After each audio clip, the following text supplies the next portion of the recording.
Welcome to Frozen Tundra 2020 Card Set Playoffs Quarterfinal. Oklahoma and Philadelphia in this second round or quarterfinal matchup. We should have a really good one tonight. Two of the better defensive teams in the league.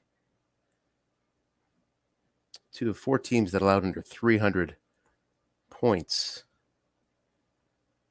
in the season are facing off, and they also finished first and second in total yards against. Not that they don't have offenses, they sure do, with Derrick Henry on the side of Philadelphia to headline the offenses.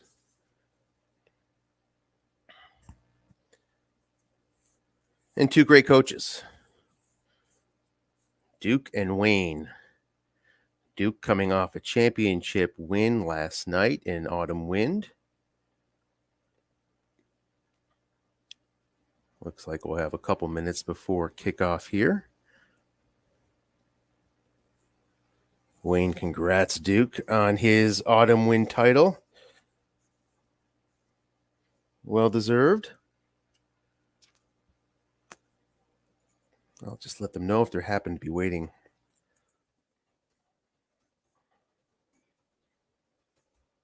Broadcast. All set on the broadcast, guys. FYI.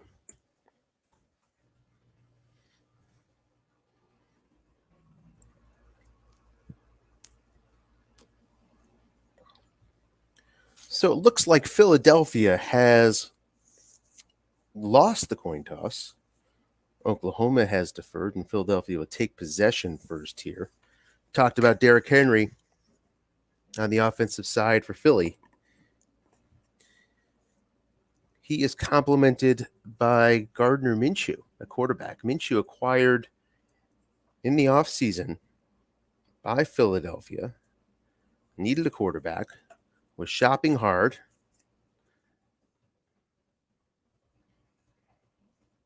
and wound up with Minshew. And Minshew has taken a number of draft league teams pretty far this year. I've noticed across the landscape of Stratomatic football. How does he do it? Well, he doesn't really do it with a effective long pass card in terms of completions, but it's a long pass card that you can throw with confidence. He's not going to make too many mistakes, and you can lean on maybe the defense making a mistake. And he has a very good flat pass and short pass column. Looks like we're ready for Philadelphia to take the kickoff here, and indeed we are. We are underway. KJ Osborne will likely take a touchback, and he does. 1st and 10 for Philadelphia. From their own 25, our first look at either of these teams in the playoffs. We've had a number of playoff broadcasts to get us here, but the first time we're seeing these guys, and Dennis joins. Welcome, Dennis. What's up? What's up? We got Philadelphia with the possession here to start us off. Minshew and Henry. Talking about how these two teams are really at the top of the defensive rankings all the way around. But that's not for a lack of offense, certainly with Derrick Henry in the backfield. Yeah, Wayne Unruh, who's the coach of Oklahoma, has a reputation as being a really good defensive coach in all the leagues I'm in with him. And, of course, Dave, Autumn Wind champion Dave, has done his own fair job of clamping down on opposing defenses. 6 yards on first down. Yeah, Oklahoma gave up the fewest yards in Frozen Tundra this year. 4,201. Just to give you an idea of the range, the last place team was 6,650. So that's a pretty impressive performance. 2nd and 4. Too tight with Arnold and Tyler Eifert, excuse me, for Dave, i.e. Duke. Lockett and Thielen as the receivers. Of course, the key to that offense is Derrick Henry. That just makes you want to call run, just like Wayne's doing.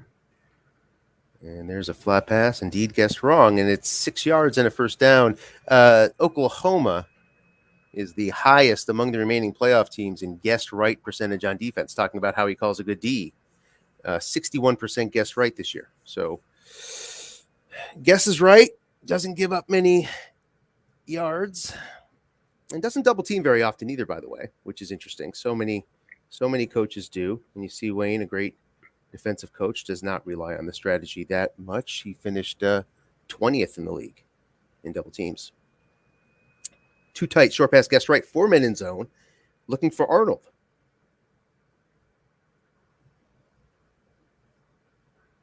He's flushed. Going to get 6 yards. And speaking of which, we need to get the pass rush chart up here. So different than Autumn Wind, the quarterback can get flushed. You cannot get flushed in Autumn Wind, correct, Dennis? We do not use the dump off. We did use the dump off for quite a few years, but maybe about 6 years ago, the board of directors makes the rules in that league, and they voted it out. Go ahead, call the play. Looking pass, guess right to Derrick Henry. Doesn't get many pass opportunities, but he catches it there for 5 yards. First down, Philadelphia nearing midfield. Corresponded to when Butch joined the board of directors. He was the vote needed to push the dump off out, I guess.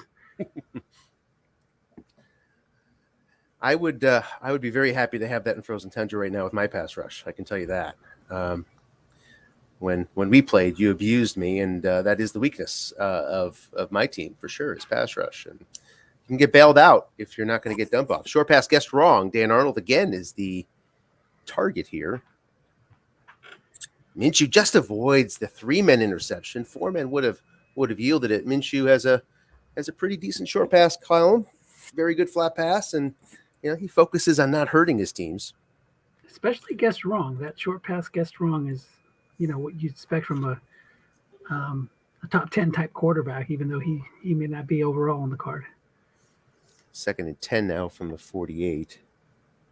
And Duke does like to throw short, as you saw there. It's his number one play from a passing perspective. He finished 5th in the league. And there's another short pass. Guessed right. Incomplete. It's the universal incomplete, sometimes must run. But Minshew does not have it. So it's 3rd and 10. You saw one weakness along the line there. 48% opportunity for Wayne and Oklahoma. And that's right there. Sweat versus Trent Brown. Stays in a base formation on 3rd and 10. That's something that I think teams with a power runner like Derrick Henry will do more often than not. And it's worth looking at the linebackers. There is a 0 right up the middle. So limited contain options up the gut. And that could be a storyline today. Especially midfield here, you might want to take the chance. And he does take exactly that chance. Linebacker Derrick Henry. But he gets the 1 roll, which would have triggered contain. It didn't matter. 3 yards, 4th and 7 from the Oklahoma 49. Yeah, no contain when you're in 2 tight end, 1 halfback set. But yeah, something to keep in mind. Not a lot of short gains there in the middle, which is what you usually want to do when you're trying to run on 3rd and 10. You don't care about the big hit so much.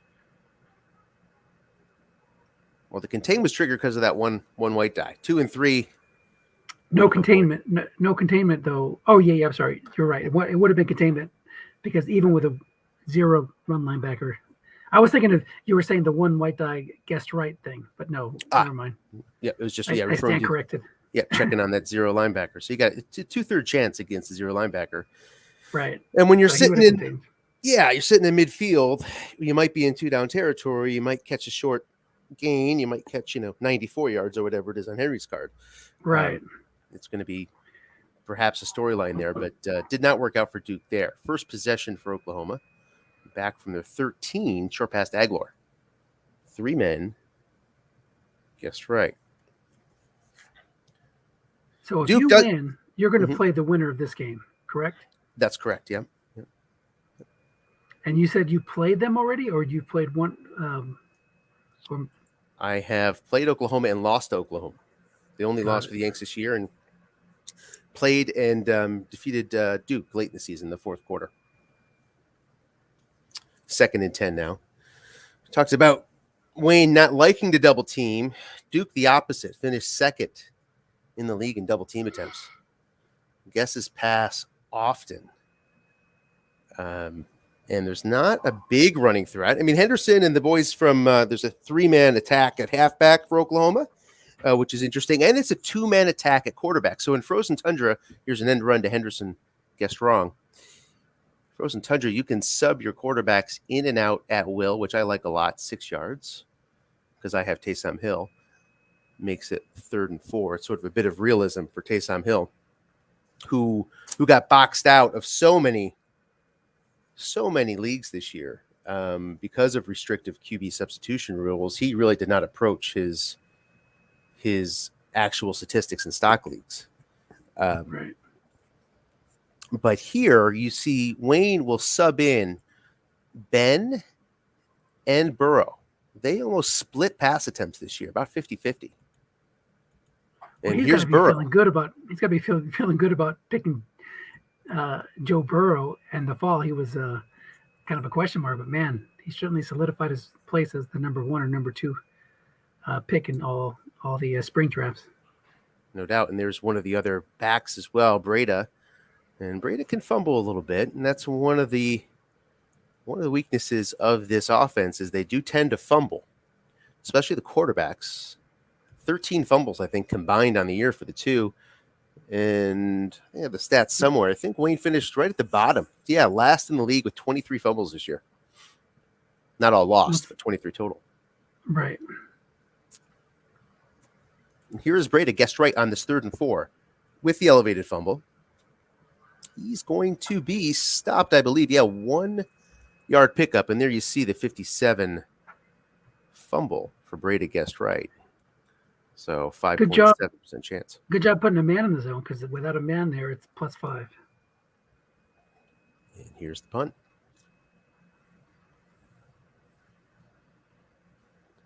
And that's a good point, Dennis. Just to take a look at the defenses here and exactly how they're rated. Good, and I think good as well, right? So good for Philly and good for Oklahoma. So you get to these latter rounds of the playoffs, and it's funny how that's what you tend to see, isn't it?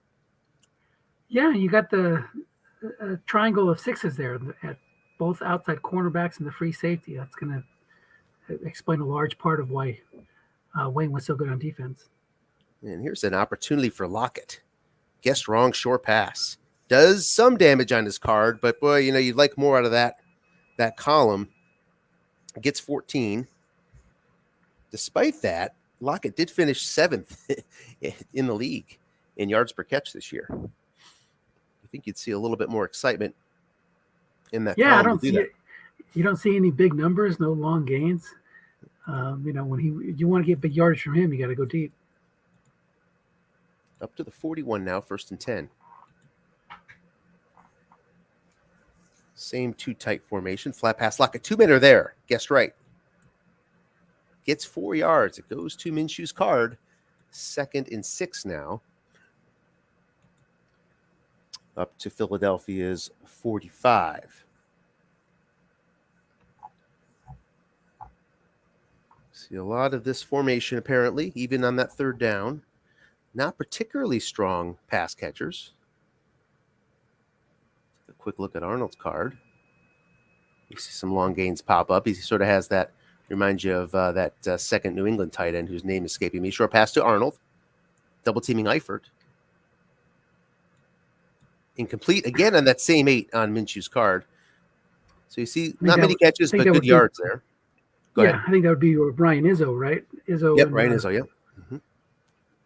It pairs with the wide receiver / tight end over there in New England. And you have that set in Battle Royale of tight ends. And you see Eifert's card. More catches, less spectacular yards. 3rd and 6 from the 45. Second possession here for Philly. Minshew getting so many guess wrong opportunities, finished 2nd in the league in quarterback rating. I was just going to say, look for Wayne to bring that free safety to the middle. It's Thielen against a 6. And it goes to Thielen's card, but it's incomplete. The 7 guessed right. A handful of receivers have it. Thielen is probably a borderline to get it. He didn't get it, and it shows up there, 4th and 6 for Philly. Yeah, Wayne's not going to let Dave run willy-nilly on 3rd and 5+ at that 0-rated run linebacker. And here's Gunner, who had 3 punt return touchdowns this year.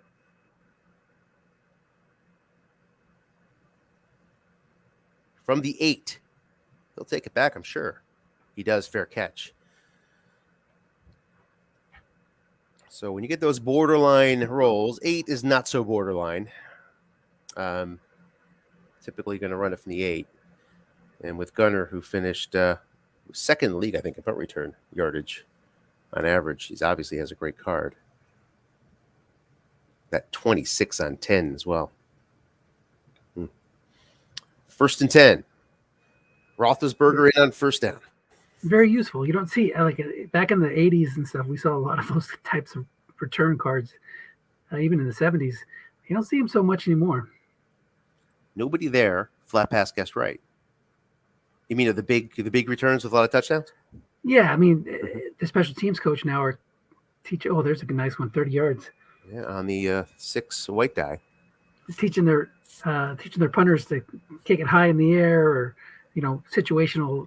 That they're so well coached up that you don't have, there's no Devin Hester's anymore. It seems like. Mm-hmm. That 30-yard catch by Komet takes him out to the 38. Komet led this team in receiving, believe it or not. Let's take a look at his card. The number 1 receiver for Oklahoma. Doesn't have a card that would tell you that, but decent in the flats.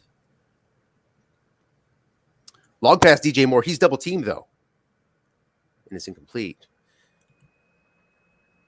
Trying to take advantage of those double teams. Yeah, it's not quite as effective of a Big Ben card, but he still has the long gain on 9 deep. And that's something that Wayne will be looking to hit while trying to avoid that 2 through 8, 11 and 12 interception split on 11. Wayne controls the ball. 3rd in pass attempts in the league, 6 in run attempts. No one has run more line bucks than Oklahoma. So they hold on to the ball. It's a plotting team moving down the field. I don't think there's many long pass attempts. We just saw one there. That's a good question. Looking pass. Henderson, 1 man there. Guessed right. Maybe a little self-scouting there. Knowing 7 that yards. he hadn't thrown a lot of deep passes. Wanted to show that, at least get Dave off that always double teaming with the free safety. Actually, he's up there. Him correctly. He's sort of like my squad. A lot of flat and a lot of long. Not many short for Oklahoma this year. Yep. I think I was the only upside down team with more long pass attempts than short pass attempts.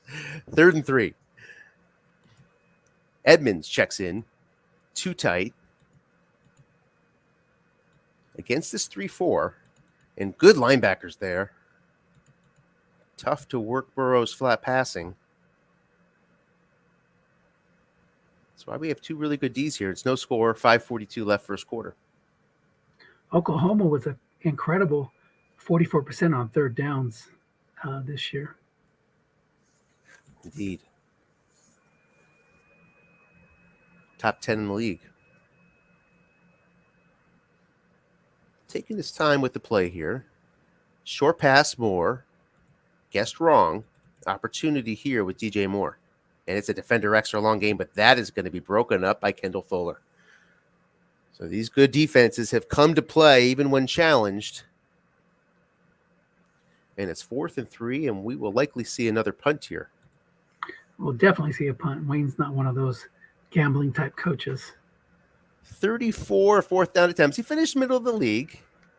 He's thinking about it here. No, he's my goodness, look at that. He says, I'll show you, Dennis. 68%, 68% on 4th down. That's 3rd and league. That's got to be influencing. Yeah. And it's a too tight set again with Burrow. And that's, it's just not an easy team to get 3 yards against.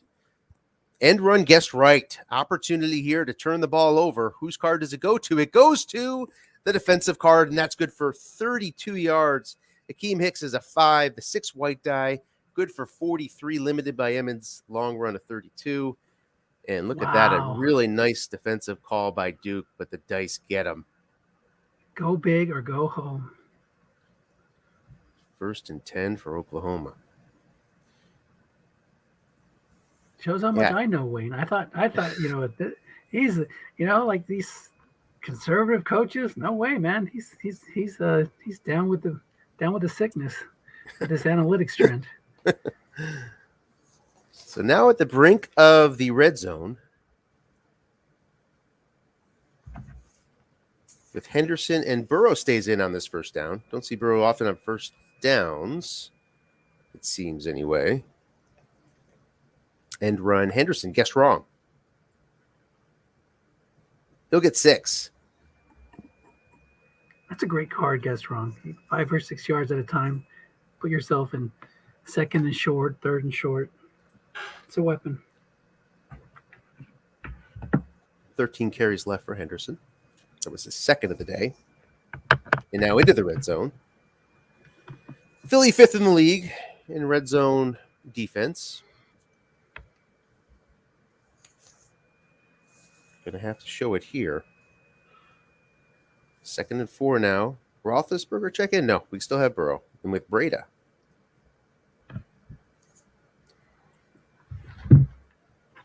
Breda, he's had a bad fumble for a few years in a row now. I guess you can say he's worthy of having a reputation.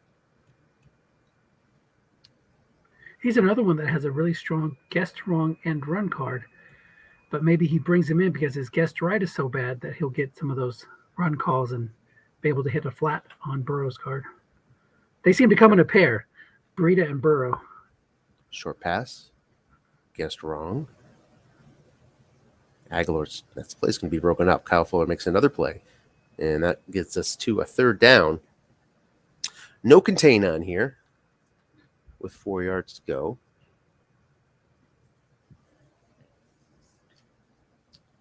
.354 left. And a big play on this drive was that 4th down conversion for 30-some yards to put Oklahoma into this position.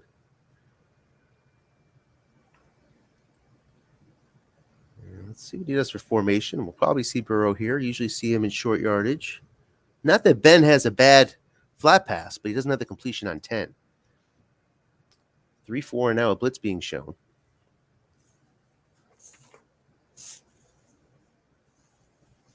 Philly not known for its sacks. We're going to show here. So he's gone, 2-6 linebackers. He's gone with the call run, shift over the 5. So you have 2 guys in one zone and 6s in the other 2 flats. And we've seen Wayne already try the cross up, which is what you should do. Throw short. And here he is doing it again, and he crosses him up again. But it's incomplete. Hits the 7 on Burrow's card. Would have been good for 10 yards on Ben. It's 4th and 4. Bullock is on for the field goal attempt. So I guess that's a pretty effective 0 for 3 for Burrow so far. I mean, he's gotten them guessed wrong. He just hasn't hit them. And the kick is good. 3-0 Oklahoma.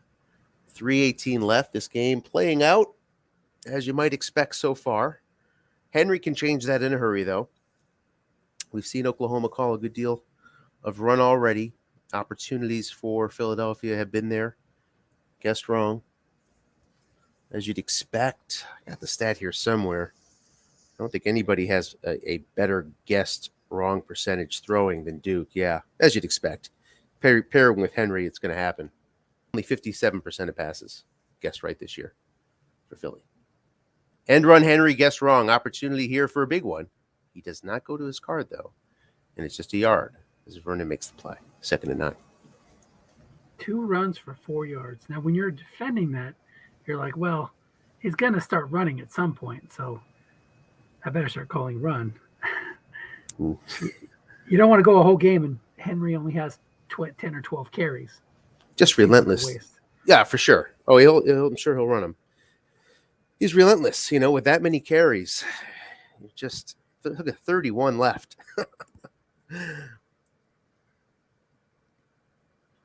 Short pass, Lockett. Guess correctly, 3 men there. Lockett up against that 6. He's going to get flushed and get 7. So a nice gain there. Guessed right on Minshew's card of 7. Brings up a 3rd and 2.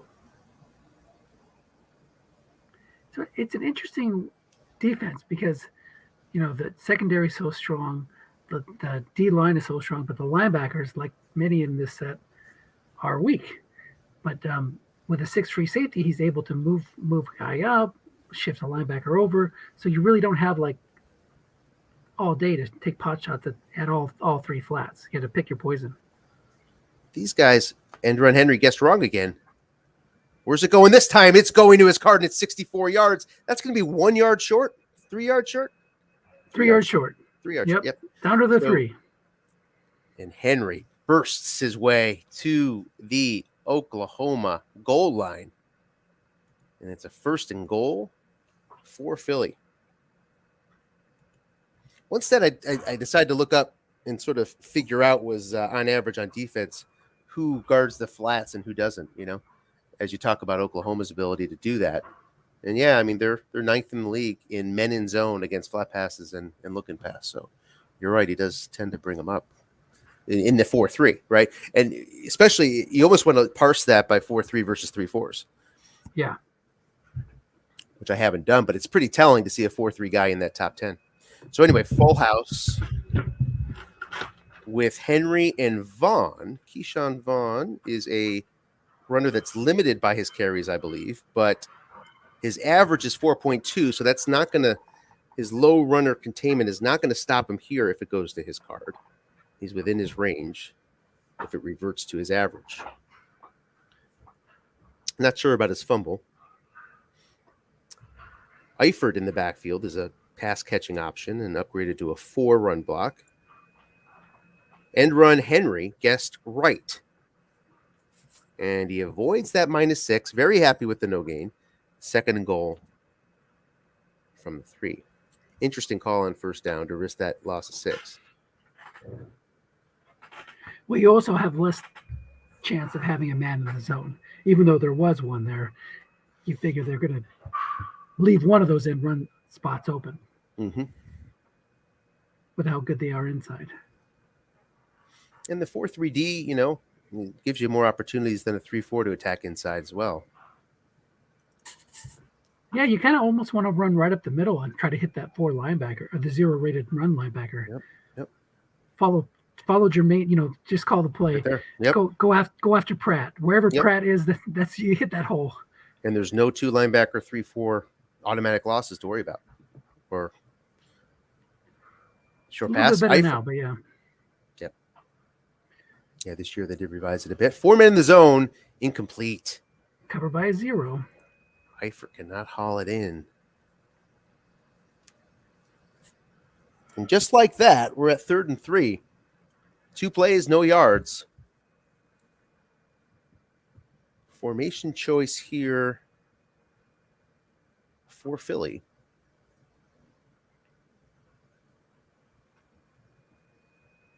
Goes too tight. So that left side offers you some blocking still. 5 at center, 5 at guard, 6 at tackle. Left linebacker, though, is a 5. He's inviting the key. He wants Wayne to key Henry so he can throw a short pass to one of the tight ends. That's my guess. That's a very good theory. I'm with you. You might even go to Lockett or Thielen. And he just calls run. Go. Effective enough. Short pass, Lockett. It's going to be broken up by Xavier Howard.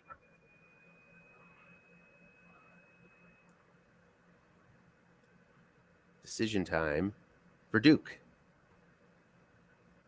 I say he's going to kick the field goal. You don't want to be trailing. Field goal will eliminate that. But again, I was wrong on Wayne going for it on 4th. So, and he's thinking about it again. Watch me be wrong again. Well, as the longer he waits, the higher chance that he goes. Let's see. Yeah, he might be going here. Duke huddling with his offensive masterminds on the sideline, trying to figure this one out. What to do. Or he's answering the question from his wife on what he wants for dinner. He could have just taken a moment. Oh, no, he is going for it. Look at that. Goes pro set. Keyshawn Vaughn? Is ineligible fast. That's not legal. I don't think that's legal, no. But it's up to the coaches. As observers, we're not supposed to intervene. And we Um, shan't. but We can mention, but yeah, we're not going to jump in. I think Wayne's got to say something, unless I'm wrong. I mean, is it? He doesn't even have a 4 rated run block, so definitely illegal here, I from mean, what you I could. understand. I mean, if I was Wayne, I would just say, "Hey, you just can't run Vaughn," and just leave it at that. I'd be fine with that.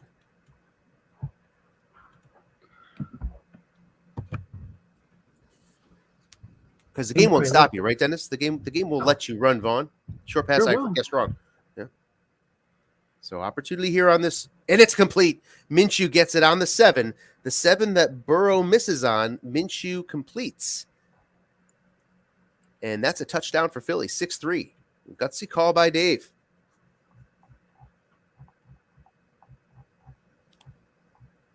The extra point is good.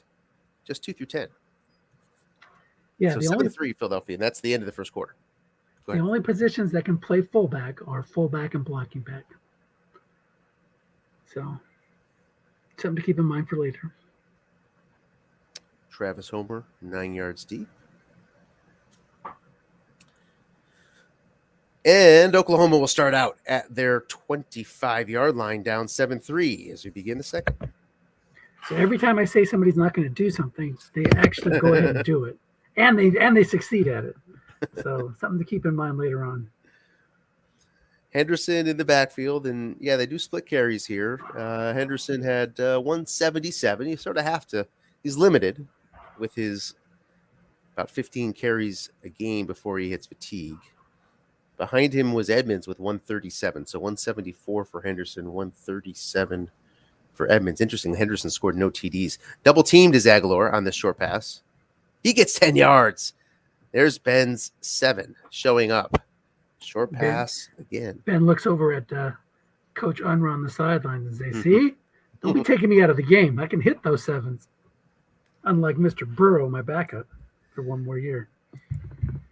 Yeah, Burrow gets he blanks out on wrong, as we saw. He gets his must run. Guessed right. And he probably would have converted the first down if he'd gotten that must run, but Duke had guessed wrong on that play, on that 3rd and 4 in the last drive. Off tackle Henderson. Nobody's home. So an opportunity here, but the block is not made, and it's just 2 yards. 3-4D, pretty weak. Nobody there. That's the way Stratomatic is sometimes. Sometimes you're right and you're actually wrong. Sometimes you're wrong and it works out right. Running to the left side cost Wayne 5 yards there. Right side would have made that block. And we all do it. We all have to switch it up. Try to get that zero linebacker situation. And you see Levante David is a 6'6", who could be brought up to defend against the linebacker off tackle. And it's just a 4 for the left inside linebacker, just like the Yanks defense is constructed with Warner and Hewitt. Long pass, Moreau. Nobody back there. Guessed right. It's incomplete. The 7 shows up. Thankfully not on the defensive card for Oklahoma. So Wayne sticking to tendencies, throwing deep a few times here. For all of Philly's double teaming, they still finished top 10 on men in zone against the long pass. 0.6. 0.6 men in zone for Philly on average. But a couple 0 men opportunities so far have come up empty for Oklahoma. Now 3rd and 8, Roethlisberger in the game with Edmonds. Edmonds brings a little bit of pass blocking, and he can catch really well. Look at that short pass column. He is guarded against a 5, these good linebackers from Philly. Short pass to Edmonds, right on cue, incomplete. So, Oklahoma, I think we can feel safe to say this time we'll bring on the punting unit. There it is. They only don't punt if I say they're going to punt. So. And You're it's safe. Callaway from the 17. 7 yards. 24-yard line is where Philly will start out with 12:54 left in the half, now leading 7-3. Nice to have a lead with that halfback in your backfield. Even more reason to induce run calls.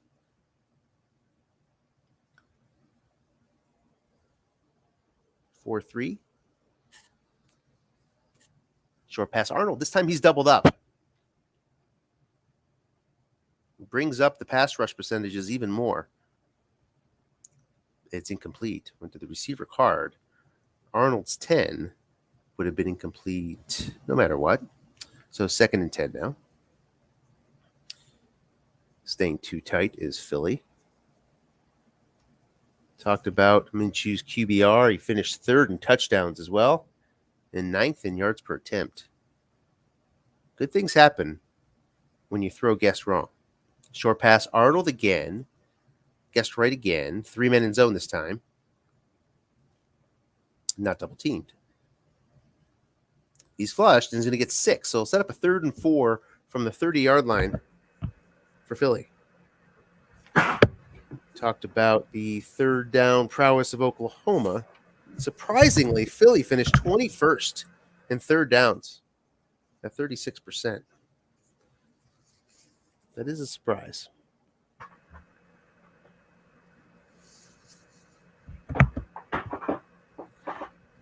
With contain off, if it was on 2, we'd probably stay in this formation. And it's a key of Henry, but there's nobody there. So it's going to be on the guessed right column if it goes to his card.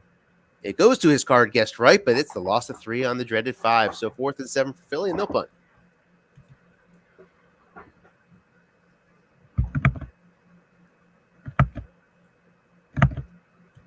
Sam Coke. You take out that 64-yard run by Henry. He's only rushed for 1 yard on the other ones. A net of run yard on the other 4 runs. Philly gets a nice break there, avoiding Gunner, getting the bounce, and ends up with a 51-yard net. Yeah, it's a little feast or famine for Henry so far, or a lot of feast and famine. But you take it if you knew every 5th carry was going to be a big one. That works out just fine. This, with all the good offensive stats that Philly has, that 3rd down percentage is odd. It makes me want to check it, make sure I'm right. Philly led the league in yards per play margin. 1.4 yards more per play than their opponent. You think that would bring some 3rd down success. End run Henderson, as you noted, really good card, but it goes to the defensive side. But Hicks again gets stymied by the 6 white die at 7 yards. Hicks acquired from the Yanks in the offseason for a 1st down pick next year. That's a good price for it. I mean, you got to be happy about that. Turned that into Derek Carr, but had to give up Rashad Gary with him. So it was that 1st round pick and Gary. So when it's all said and done, that's going to be a good trade for Dale. Went to San Antonio. I don't know. I mean, you got a quarterback for 2 pieces. That's not bad. Yeah, and it's all justified if you win a championship. That's all of your transactions. Every single one of them is blessed if you end up winning. And there's a keyed opportunity. Over 10% chance a fumble is avoided. As Breida stopped for a loss of 2. Breida's a little bit of a fumbler, but more importantly on that one, it sets up contain now on 3rd down instead of 3rd and 4, 3rd and 3. It's 3rd and 5. Good point. As you look at Ben and Burrow's card here, who's more likely to get you 5 yards? It looks like Ben is more likely to. No, Burrow is more likely to get you 5 yards. On the flat or just in general? On the flat. Got it. Just looking at his guessed right column. And of course, he brings you that must run too on 7. It's a nickel against a 2 tight. So Duke could have stayed 3-4 and kept the flats flooded. Decides outside to contain to go 3-3-5 instead. That's why. It's a good reason. Short pass Aguilar. 4 men in zone. No chance of a sack here. And he's flushed. There you go. 6-yard pickup on the receiver's card. I'm wondering how Oklahoma fumbles as much as they do. As you look at that receiver fumble, it doesn't come from there. He's not getting sacked a lot. I mean, and snap fumble is high for Burrow, 6.8, but it's not obscene, not even close to obscene. Right. And everybody has the same quarterback wide receiver fumble of 2 in Frozen Tundra. So yep. maybe just some fluke rolls on that on those receiver fumbles. So that's a converted 3rd down. As Oklahoma can do. They are only 1 for 5 though today. Both teams just 1 for 5. Flat pass Kent gets 5. Komet, excuse me. 2nd and 5 now. Duke doubling. A couple guys. Wayne taking note. And you can see why Duke does it. He's got the defensive ratings everywhere to not worry too much about challenges to his cornerbacks, but it just depends on the receivers that you're facing. There's so many receiver call-outs on no-man long pass that you're taking a pretty big chance if you're facing good deep threats. 2nd and 5 now.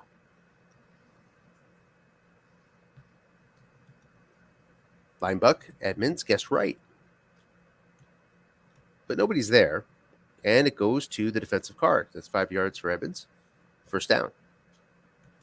Nearing the halfway point of the 2nd quarter. Oklahoma will get possession in the 3rd. 1st and 10 now from their own 43-yard line. Henderson in the backfield with Roethlisberger.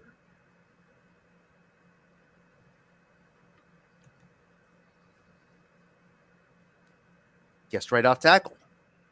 Again, nobody there. So whose card does it go to? Oh, it goes to the offensive card, but he finds a short gain for 16. That's got to be a bit frustrating for Duke. Lines up where he wants it to go, but catches the short gain, and Oklahoma's into Philadelphia territory at the 41. Henderson, 5 carries now, 37 yards. Very effective running. Breda checks in with Ben.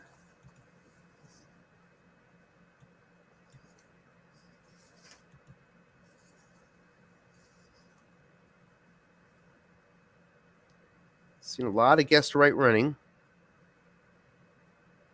but Oklahoma's been able to, for the most part, run through it, especially on that 4th down. Look in pass, Breda, guessed right. The 6 is there. And that'll be an incomplete pass, will it? Yeah, incomplete. As the look in pass wipes away the loss. Interestingly, that trend is sort of continuing for Oklahoma. They were the 22nd in guessed right running on offense. 37% of the runs were guessed right. That's a high number. So what does that tell you? A predictable pattern that he's calling a lot of runs early, or that defenses are just guessing him well? I think lack of respect for the quarterbacks, if I had to guess. Mm-hmm. Good point. Short pass, Komet. He's double teamed. And flushed, 13 yards. So Wayne has to be very happy with that result on a successful double team by Duke. Gets him into field goal range. Those are the kind of plays that drive Autumn Wynn coaches crazy, or at least some of them. Okay. And that's why the dump off went away. But, that's, as we've seen discussed on the forum, that's realistic. He goes to his first read, sees 2 guys on him, then goes down, checks it off, or looks at a second or third read.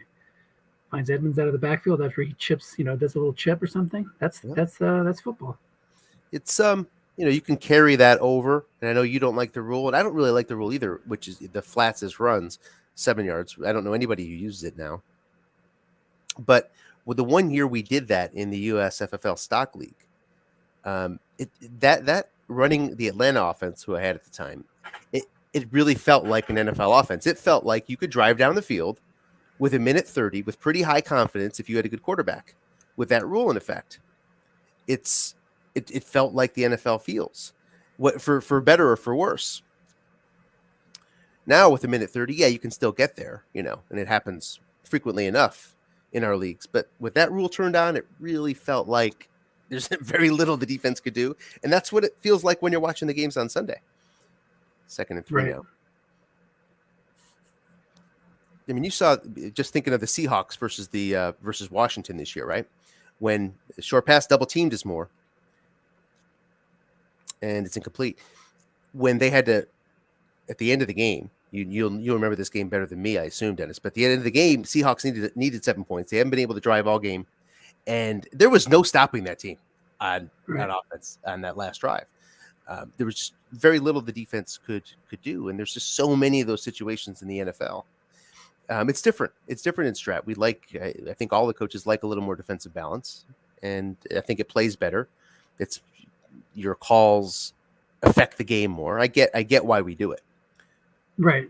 It's more, you have to come to terms with that. This is not a true simulation, more as much as it is a head-to-head strategy game that just has on the guise of a football format. Mm-hmm. 2nd and 3 now on the cusp of the red zone. Sorry, 3rd and 3. So similar situation we saw last time Oklahoma visited the red zone. They had a 3rd and 4 from right around here and wound up with an incomplete. Wrong, short pass. Right, exactly. Dave called run twice in this situation, 3rd and 3 and 3rd and 4. Once with nobody in the zone, he got burnt by that long run on the D card, and another time he put a guy in the off tackle right zone, but that was with a short pass as play call. And an immediate switch up as he goes 3-5 this time, even inside contain. Yeah. So he's really inviting that flat pass. It's an off tackle, guessed right. Does not have a man in the zone. He put him in the other zone. Not going to get it because Herndon does not have it. A 6 white die shows up on that call, the end. So it's a 4th and 3. So a high percentage chance there on the defensive card. Does not work out Wayne's way, but he gets the field goal.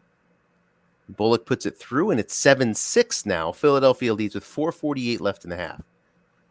So that's a good strategy that Duke just did on the, defense there. It's 3rd and 3. He called run, so that guards against the run, the guest right run on the halfback's guard. But he also put 2 men in one of the flats. So if he got crossed up and he threw a flat pass, he has, a 1 in 3 chance of getting 2 men in zone if it goes on his card. Yep. So, it's like trying to defend 2 things. I think we've talked about this before. That's one of the good ways you can play defense. Mm-hmm. Short pass Lockett, guessed wrong. 3 men there. Oh, it goes to Xavier Howard again, who makes another play. 2nd and 10. So he needed every one of those ratings. It's 6 on a 6. Just loaded up defenders here on both sides. And they're making plays. Lots of 7s on short pass both ways. But we talked about this before too, is that you still got to throw short, especially if you're getting a lot of run calls, even if they're guarded by 6s. Here's a guessed wrong opportunity for Henry. It goes to the defensive card, just 4 yards, 3rd and 6. You're going to get those receiver readings. They're going to come up at some point. Yeah, that's what you have to bank on against teams like this. Receivers are so important in draft leagues. I mean, it's the antidote to pass defenses like this. I mean, even good pass defenses, guessed with 0 men back there in the long pass, you have receiver opportunities. All right. So what does Wayne do here on defense? I think he's going to bring Simmons down, use the middle linebacker to either double team the tight end or flood a flat. You think he's there he is. He covers the flats. Yeah, indeed he does. Guessed right. 2 men in zone. Whose card does it go to? It goes to the defensive card. It is incomplete. Minshew's card, that is 6 yards. So the white die cooperates with a nicely called defense, and it's 4th and 6, and it's going to be the punting unit for Philly. And Oklahoma has a it'll be up to chance for Dave to adjust to that defense. He needs to go deep to Eifert, throw short to Arnold, something like that. Mm-hmm. Here's Gunner with an opportunity from the 21. And, the 4 roll shows up. Just misses, 13 yards. That's a nice consolation prize, though. Oklahoma starts at the 34 with 3:18 left and a chance to do a 2-for-1 here. Setting up nicely for Wayne. If he's not going to, if he's able to drive down and get a field goal, he'll go into the half with the lead, and we'll get the ball first in the second half. So that could work out really well. Sure could. And this really set 3:18 is just right for a team like Wayne's. Sometimes you score too fast. His guys are not prone to do that. Of course, it's possible. But there's a reason why I think they led the league in first downs, if I'm not mistaken. Came real close to it. Off tackle Henderson. Guessed wrong. He runs to the right side, but the 6 white die shows up versus the 5, so just 2 yards again. Yeah, 5th in the league in first downs rushing, 11th in the league in first downs passing is Oklahoma.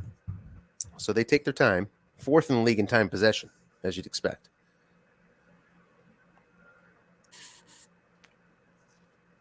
Wanted more out of that carry, though, because now when you get under 3 minutes, 2:42 left, 2nd and 8, you get a little bit more urgency.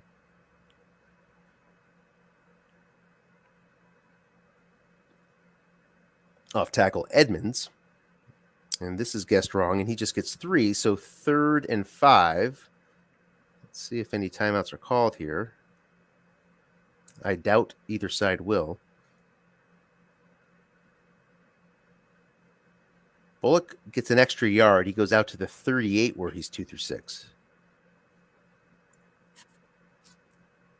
Now we saw Wayne go for it on a 4th and short, 4th and 2 or 4th and 3 in a similar spot on his own side of the 50. A little bit further up, but we'll see if this is 4-down territory.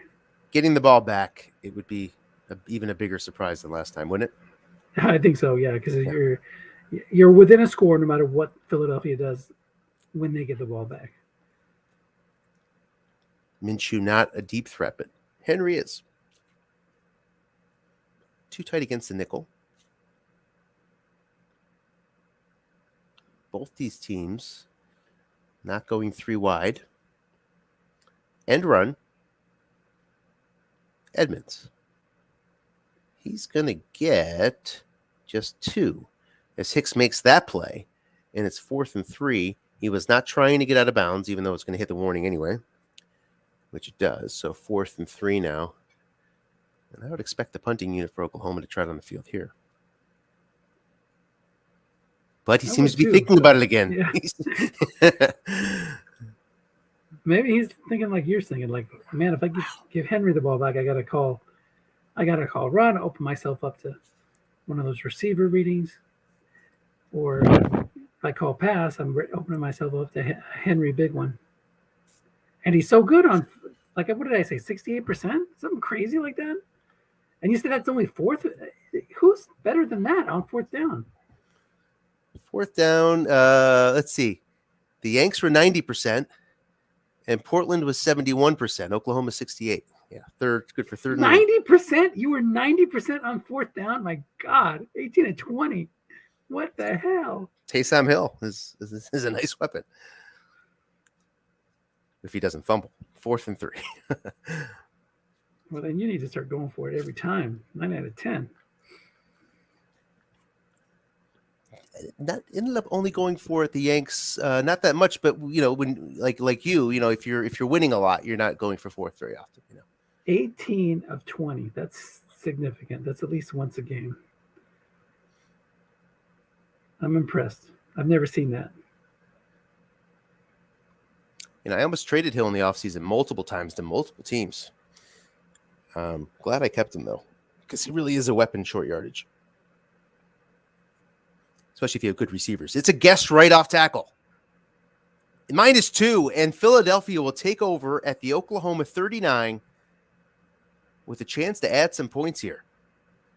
I would have made a guess wrong, but is that really the guy you want to be running? When there's a high chance, especially the way Duke's called defense today, of the run call. A really nice call by Duke. He deserved it. It wasn't something the dice gave him. Off tackle Henry guessed right. Gets 2. Up to the 37. Time to check on the Philadelphia kicking. Looks like a hurry-up offense there. Up to the 37. But Fairbairn's good out there. 2 through 6, 12. Have we seen a pass to Thielen today? And I'm wondering if that's intentional. Just one, I think. Maybe he's setting him up for something. He missed on that long pass 7 on Thielen's card. Short yardage looking pass to Henry. Crosses him up. Not to a very good receiver, but he finds a 13-yard catch on Henry's card. Second best result. Pretty good. Boy, look at that 53, huh? And that's guessed right or wrong, that 53. Wow. Yeah. That's what you do with a back that's not traditionally known for catching the ball, but he had one big play.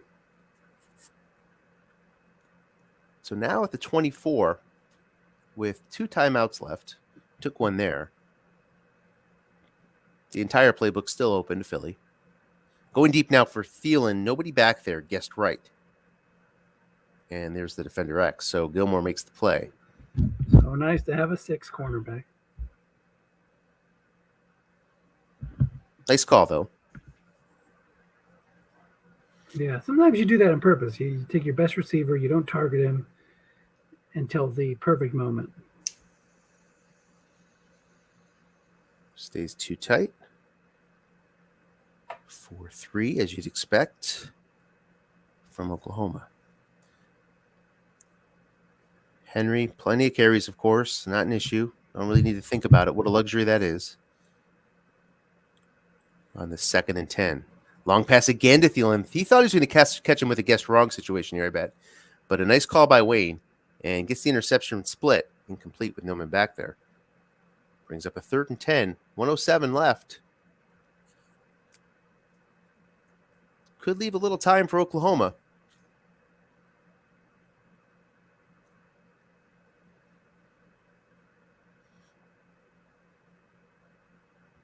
And let's see. Do you stay too tight here? I bet you do. No. 3 wide and a fullback. Henry is off the field. Dump off is still in effect. So, but hey, Eifert is not, Eifert's somebody that I would maybe free safety blitz against, but Wayne's not that type of coach. I don't see, he does have Trey Hendrickson as an asterisk on the line. So if that comes up, that's the matchup that favors Oklahoma. For sure. Can sack him right at a field goal range if he's not careful. And Sweat has this continued advantage right here. Hasn't even gone to him yet. Maybe we'll see a flat pass by Duke just to move it up a little bit, keep it safe, and cut down on the sack chances. Yeah, and you got some chances there. I mean, 0s and 4s. You can convert. Oh, well. It's a short pass to Tate. 4 men in zone. Lots of sack opportunities.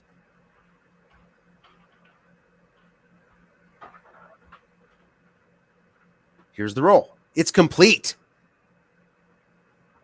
Tate makes the catch on his card. First down, Philadelphia. Big conversion there. Ooh, faced the pass rush. D-Dye didn't show up. Offense takes a timeout. I don't know if I'd do that. You don't want to give Oklahoma any time left.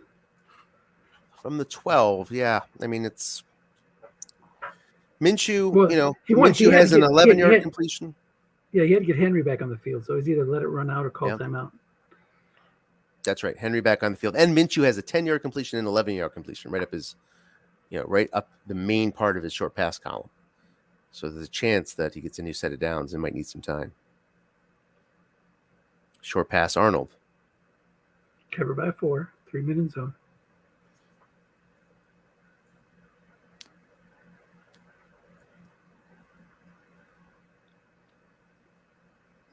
Duke thinking about it, throws, and he gets flushed. It's a short gain, and it's a touchdown. So the interception split came up with the D-die and the incomplete reading. You revert to the flush, goes the defensive card, and it's a score. Extra point is good, and it's 14-6 Philadelphia. Wow, interesting turn of events. That fourth down call by Oklahoma comes back to hurt them. 45 seconds left in the half.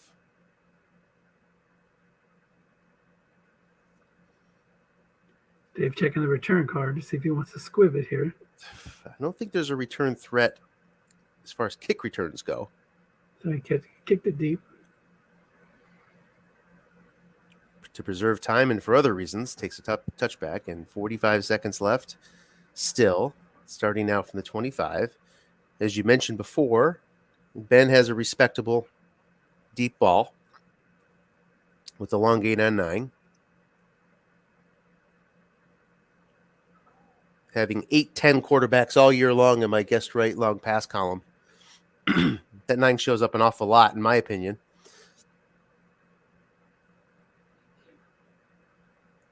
So it's a nice number to have. Perryman on now makes his first appearance. And look at that, the nickelback is a 5 as well for Philly.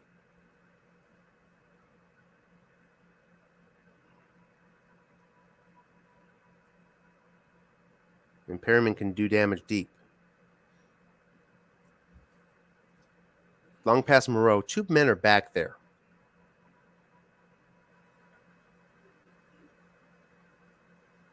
Long gain, he hits that 9, 65 yards. Down to the 10. Well, I don't know. Moreau is limited, I think. 52 is his long? 60, Wasn't it? He got 65. He got all. He did? All okay, Obi, he has a dot. He has a dot. Nice job. Forgot about that. That was what you call exactly what you needed, exactly when you needed it. And there's that 9.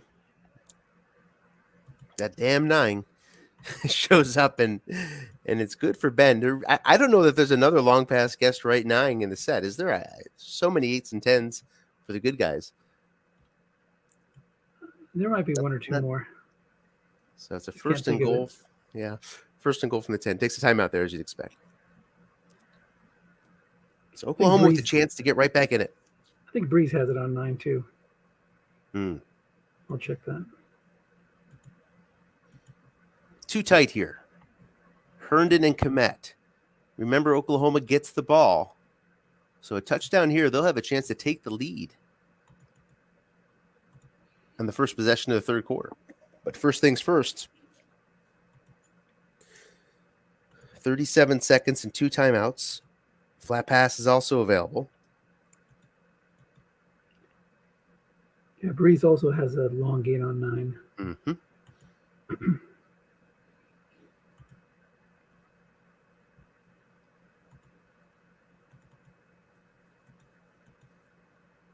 Decision here for Wayne.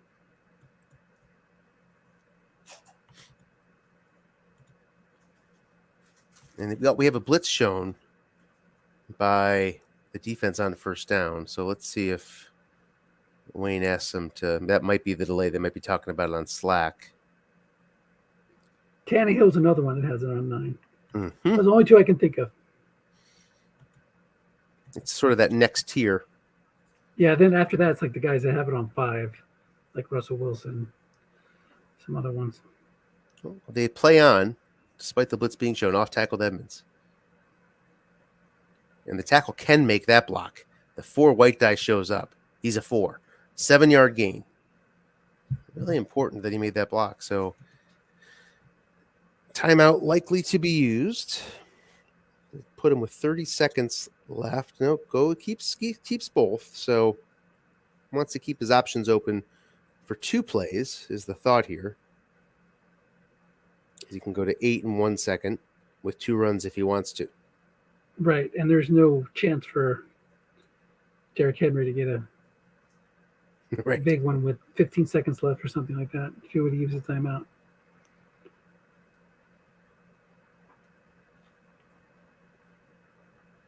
So we've seen Edmonds get stuck before on a guest right run. Obviously, Dave called that guest right, and Wayne's seen that. So now he brings in Edmonds again. Is he hoping to get a run call so he can throw over the top, throw a short pass to Herndon or Komet or Moore? Surprised you're not seeing a full house, really. Edmonds can catch a short pass too. That's another Sure one can. guarded by Yep. a 4. Yep. Edmonds got a great short pass right and wrong card for a halfback. No blitz on second down here from Duke. Yeah, that full house would give you. He's got all those 5, so the full house really can work for you. A lot of us have 6s, which doesn't really bring you that much benefit, but there's a lot of benefit to be had for Oklahoma. Linebuck to Ben. He keyed Edmonds. And no gain. So he'll use one of those timeouts. Touchdown on 2 through 7, just didn't get the right run. So he hit, with only one back there in a full house, it would have been harder to key. But just like we saw earlier, where he's kind of inviting the key, he got the key. He could have either thrown it or run it with a sneak with a quarterback. So good coaching there on both sides. Mm-hmm. Just wound up with a tough role for Wayne. He called him out. I can't believe he's going to actually kick it here. I think we're just seeing the. No, that's just the CM doing its thing. Right, exactly. I think NFL Ed's told us before that the CM has no knowledge of how many timeouts you have. Right. Can't really reference that. So. And now we see the full house. Roethlisberger, as you'd expect, with the better short pass column. He's the quarterback. Njoku comes in as the tight end, replacing Komet. Not very good guest right runners. I mean, there's nothing he can do about that. Edmonds is good on the ends.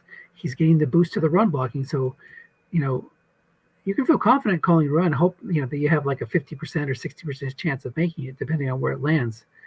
But on defense, you have an opportunity to just call run, stuff the zones, and you'll have 4 men in the zone on a short pass and possibly a man in every zone on a run.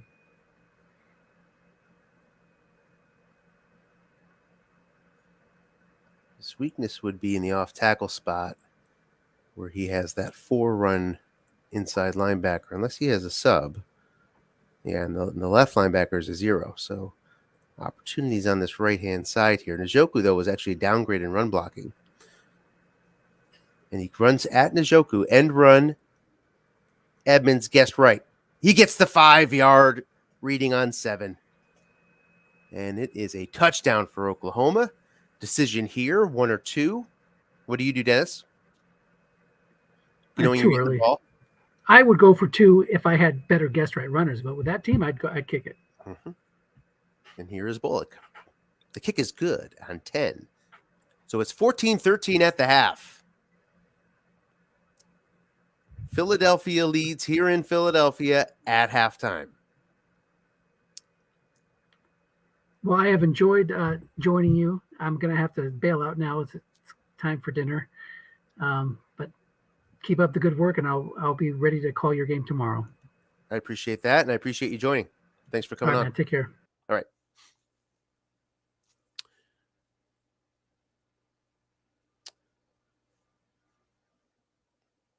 It's halftime in Philadelphia. We'll take a look at the box score. 231 for Oklahoma, 6.8 per play, including a big one or two big ones. Edmonds had a nice run of 32 yards, and then you see the long gain for Roethlisberger, 65, and of course that one explosive play for Henry went for 64.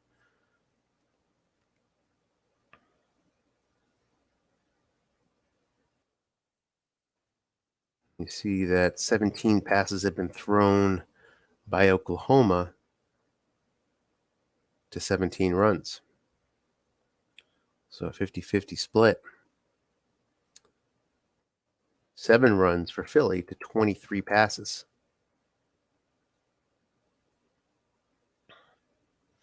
Only 52% complete, though, for Minshew. and only 4.1 per attempt. Not as effective as he typically is.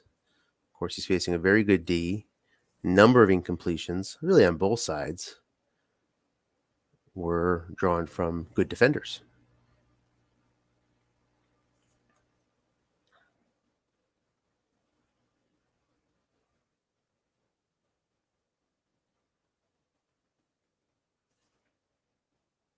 No sacks for either team. Pass rush has been a factor to the extent you assign pass rush as a factor in flushes and dump off passes, right? Slash dump off passes, I should say, where there's been a number of them.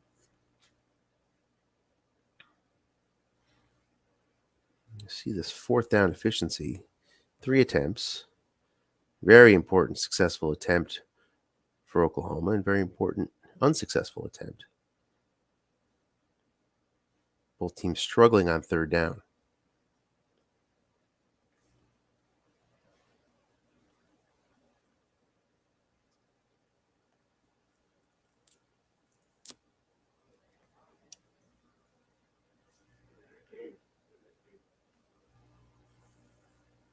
And we will take a break with these guys. We'll be right back.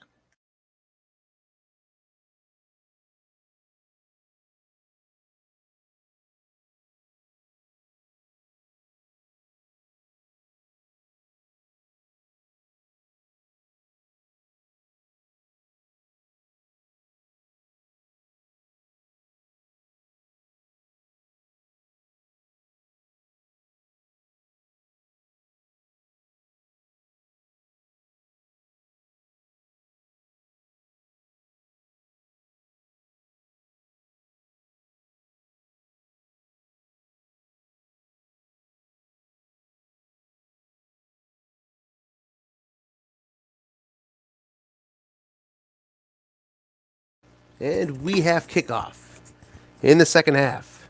Philadelphia leads 14-13. Oklahoma will get the ball first. It is a touchback.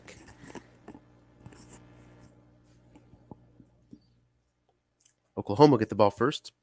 I think I said Philadelphia. Yeah, it's Oklahoma with the ball. Just scored a touchdown at the end of the first half. Gets the ball back with a chance to take the lead. So an explosion on offense at the very end of the first half from both sides, a touchdown each. And run, Henderson is going to get 9 yards thanks to a block from Komet, who's a 5, and the 4 white dice showed up. 2nd and 1.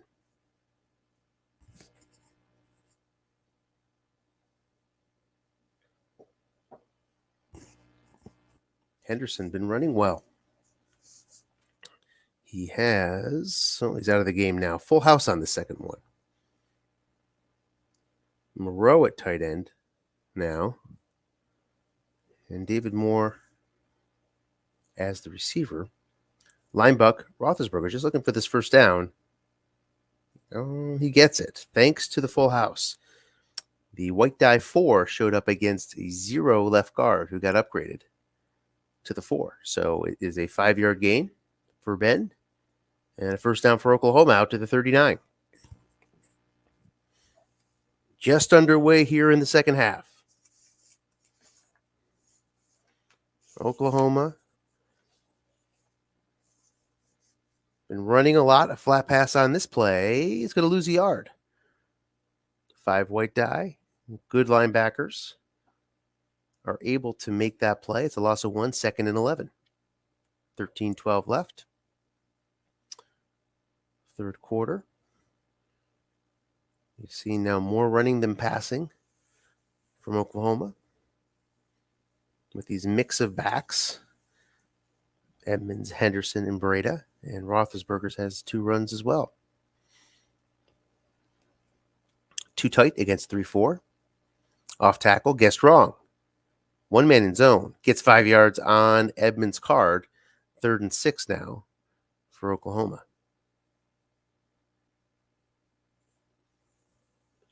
Six yards, harder to come by via the flat pass, but Burrow's pretty effective. In his right column, he'll get you 6 on 5, 6, 10. Of course, also the 3 with the short gain. Shows 3 wide with Edmonds in the backfield. Up against Duke's 3-3-5. So we're seeing a little bit more Perryman now. A couple 3 wide sets have been shown now by Oklahoma. Stuck with 2 wide for most of the first half. Flat pass to Komet. And it goes to his card where an incomplete reading is found on 5. So that'll be a fourth down, a failed third down conversion yet again for these teams. And we'll get a punt. So Oklahoma with the chance to take the lead there. Can't do it. Give the ball up after a 50-yard punt. Nicely done. Puts Philadelphia at their own 7.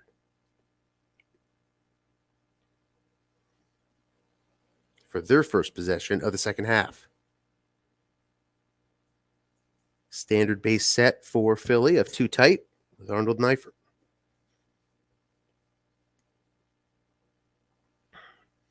Arnold up against that 4 has been trying to work it with mixed success.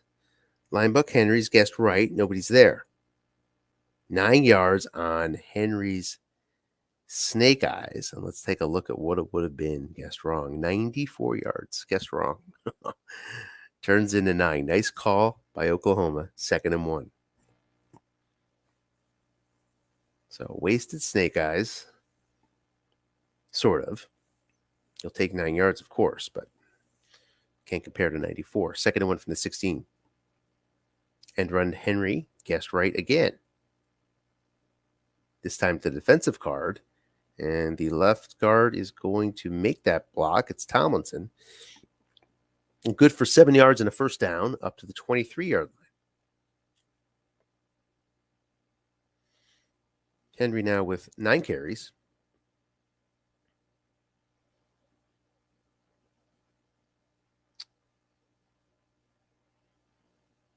And moves the chains. These first 2 carries of this drive. Short pass to Lockett. Guessed right. 3 men in zone. It's going to be a scramble. Minshew's going to get 9 yards. That's up another 2nd and 1.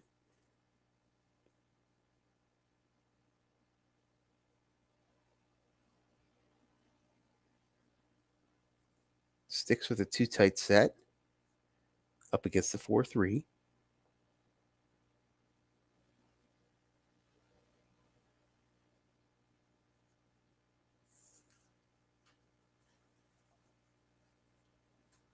Can do anything here.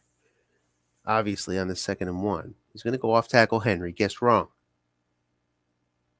And it gets another snake eyes, but this time on the defensive card, the tackle can't make the play. It's good for 27 yards for Henry.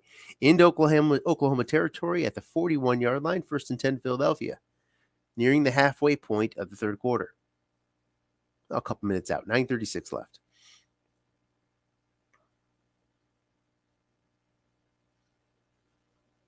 So Philly putting together a drive here behind Henry.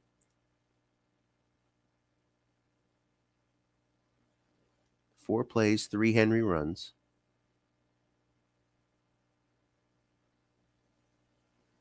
He is tough to stop. Looking past Henry. Nobody's there. Guessed right. And it goes to the defensive card, but Henry's receiver card is called upon, and he can't make the reception. 2nd and 10.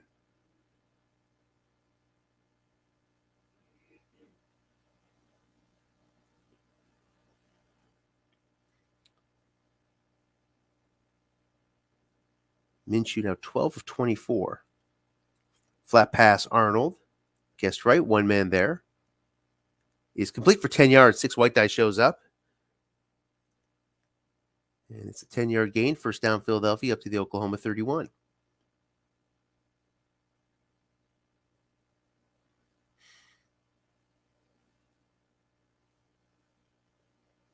Off tackle Henry. Guessed right.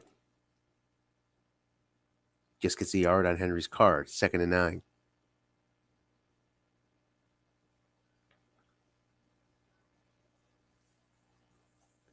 Minshew may not be very effective in terms of completion percentage, but he hasn't made any big mistakes, as usual. See that 2.8 snap fumble. Pretty low. Looking pass, guessed right. Complete, 13 yards. Another 6 white die shows up. It's first down now to the 17. Into the red zone is Philadelphia, as we do hit that halfway point of the third quarter now. And a chance for points. And to try to rebuild the lead. Right now, just the slimmest of margins is 14-13. Philadelphia leads. End run, Henry guessed wrong. And the defensive end makes the play, and it's a loss of 4. So loss of 4 or plus 10, 5 white die against a 5. So big play there for Oklahoma. Makes it a 2nd and 14. Long pass, Thielen. Nobody back there guessed right. Must run 8 yards. So a nice gain there on 2nd and 14. Brings up a 3rd and 6 now from the 13-yard line.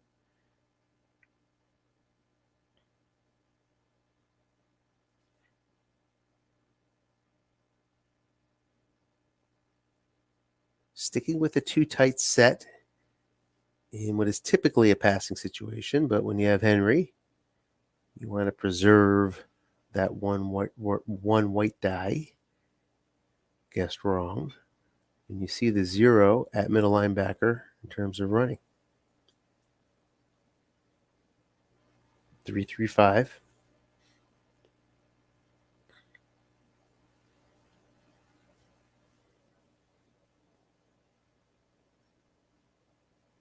Justin Simmons, as Dennis mentioned earlier, does bring you some run help there. Short pass to Lockett, guessed right. 3 men in zone. Here's the roll. On this 3rd and 6. He's flushed. Incomplete. Eifert cannot haul it in. Eifert has missed a few on his card. And that means Fairbairn's on for the field goal from 30 yards out. It's good. 17-13. Philadelphia leads 5:42 left in the third quarter. The return comes out to the 25-yard line, so same as a touchback, just a tick on the clock. Oklahoma will start out down 4 with Roethlisberger as his quarterback. Henderson in the backfield. Henderson's carries have been managed pretty well. He's got 8 left.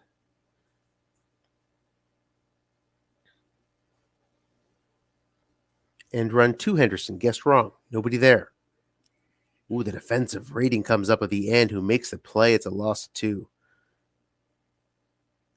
Keem Hicks steps up, causes the loss in a situation where Philadelphia was exposed to some longer gains. Instead, it's 2nd and 12. Edmonds checks in as the halfback.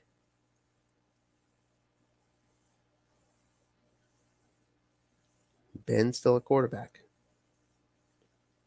Off tackle Edmonds. One man there guessed wrong. It goes to the defensive guard. The guard cannot make the block. It's just a 1-yard gain. Sets up a 3rd and long for Oklahoma. Ben short pass a little less helpful here, as his 7 short pass guessed right yields 10 yards.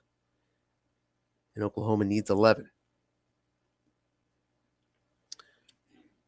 Yeah, Ben is in the game, and he is the play here because Burrow isn't going to bring any more help than Ben has. So going to have to find a way to get 11 yards.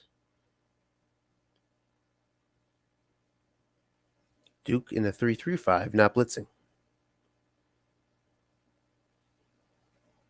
Everybody's guarded by a 5 or higher.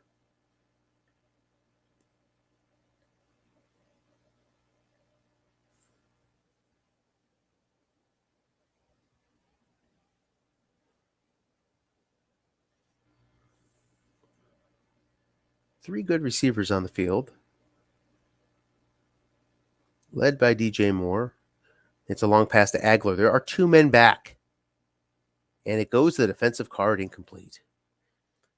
So nice call there by Duke. Results in the incompletion, 4th and 11 for Oklahoma. Philly's going to get the ball back. Here's Callaway from the 30. Gets 12 yards out to the 42-yard line. Philadelphia in pretty good shape here. Up 4 points, 3:36 left in the third quarter. And a chance to add to the lead.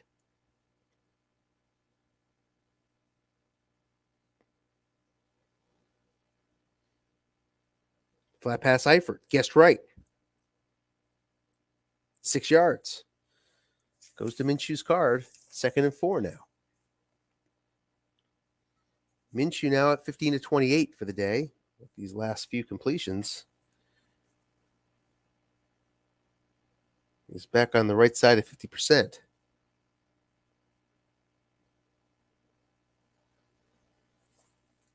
Lockett has not seen the ball sent his way in quite a while.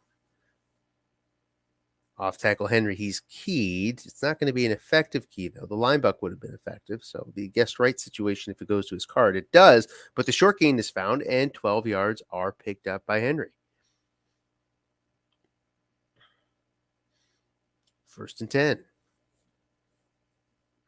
So a nice defensive call, just not nice enough.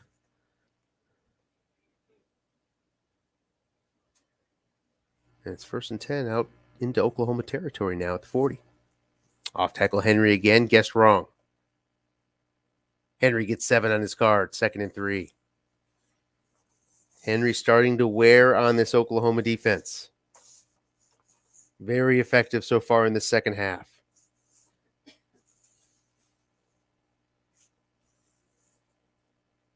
14 attempts, 130 yards. He finished number 1 in the league in attempts, as you'd expect. Now throwing to him, look-in pass, complete for 4 yards, and that's a first down to the Oklahoma 29. First in attempts, finished 6 in yards per carry. So a good deal of guessed right running, as you'd expect. 4th in TDs.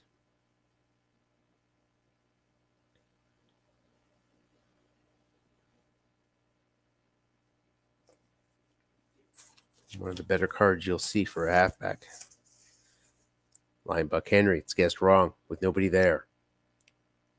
He gets just 2 yards on his card. The chunky linebuck.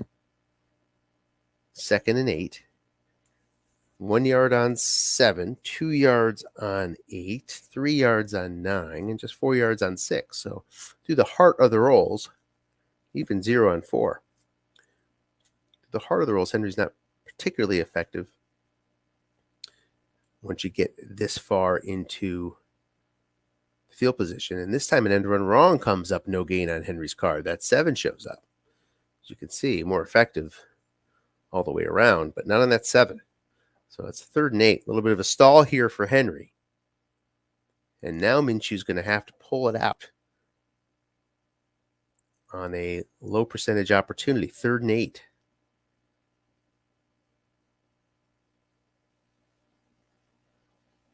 It's not time to settle for a field goal if you're Duke.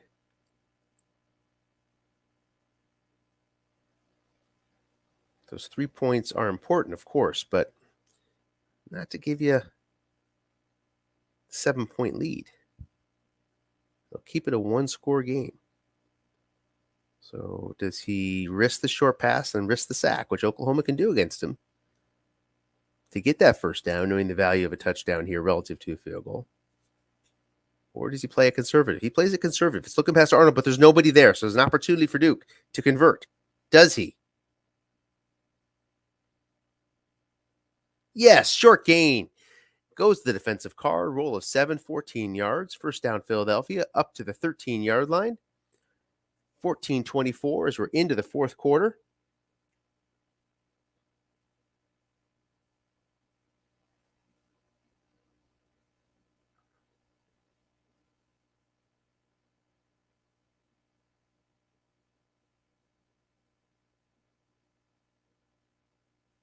First and 10.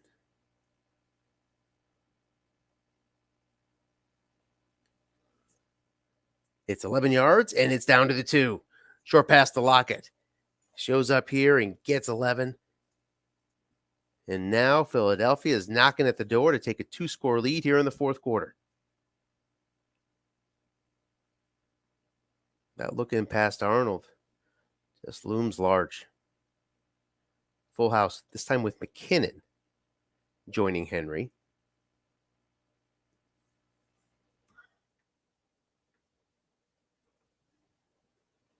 Take a look at his card. It's not so bad. You don't mind seeing those zeros on line but guessed right when you're at the goal line. Short pass Eifert, guessed right. 4 men are there and he's sacked. Floyd comes through. 32% chance against the 7.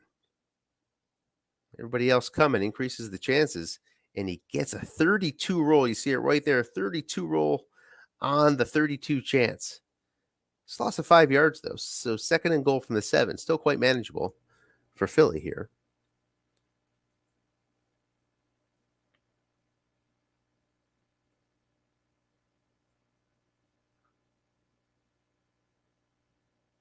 End run Henry. Guessed wrong.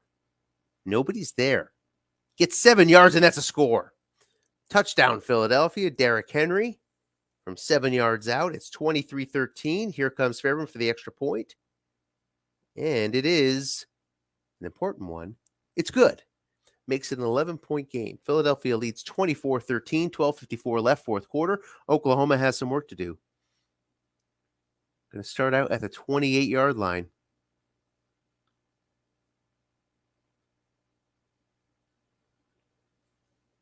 $12:36 left. I doubt Wayne is going to abandon the base game plan much at this stage. Needs a score and a stop. So no time to panic. Still well within range for a comeback. But we do see a change in posture in the formation, starting out 3 wide. Off tackle Edmonds. A 4 white roll. Daquan Jones makes the play, but still 4 yards, second and 6.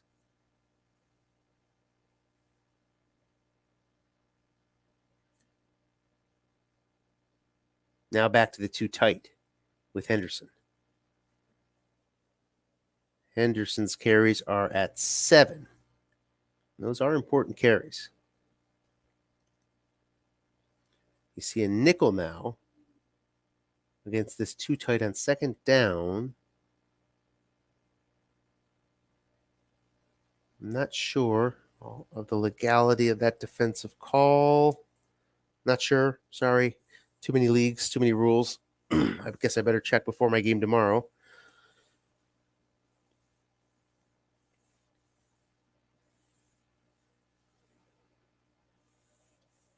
Let's see here. There's a bit of a delay. They might be talking about it. They're not. Off tackle Henderson. Nobody's there. On the second and 6. Henderson is going to pick up some yards. 18. The boxes. Strike. And now Oklahoma's at midfield with 11:24 left.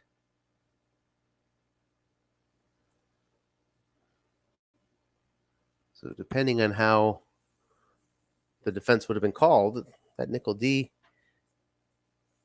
comes back to hurt Philly a little bit there and gives up the extra 10 yards. Stays in a nickel. It could very well be that in the fourth quarter you're allowed to go nickel at any time. If I had to guess, that is what the rule is, if I had to guess. And here's that 2 tight versus the nickel. Off tackle Henderson. Using up some of his carries. Last one paid off. This one gets 5 yards. That's good enough. Second and 5. Into Philadelphia territory at the 45-yard line. 2 tight again.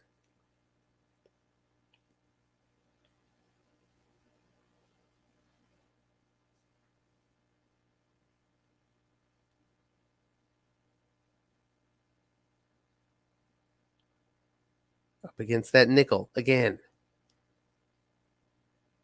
So inviting the run Henderson's been taking advantage of it in these last 2 plays. He's got 5 carries left to his first fatigue level.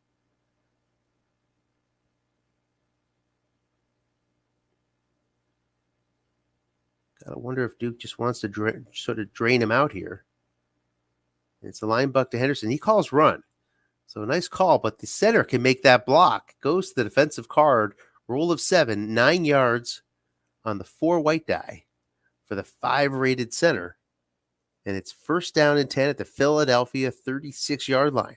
Oklahoma's on the move, doing what they need to do to get back in this one. Still over 10 minutes left.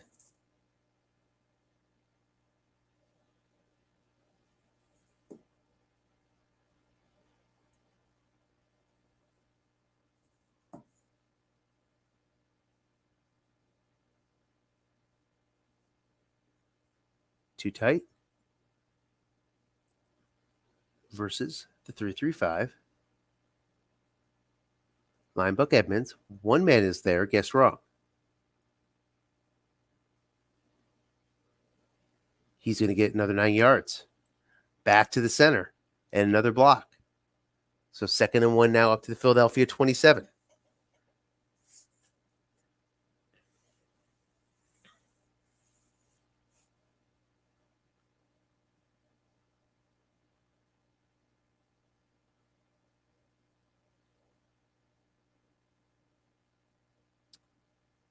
Waiting for the formation from Oklahoma here on the 2nd and 1. Time not yet a major factor. Lots of runs here. Reflects that. And here's a full house that reflects it too. Last time went for the first down. Is that going to set something else up here is the question.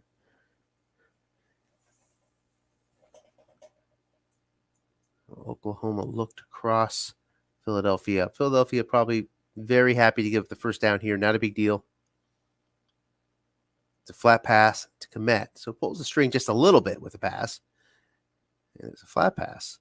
So the safety would move into the zone, but it goes to the offensive card. And that is a 7-yard gain.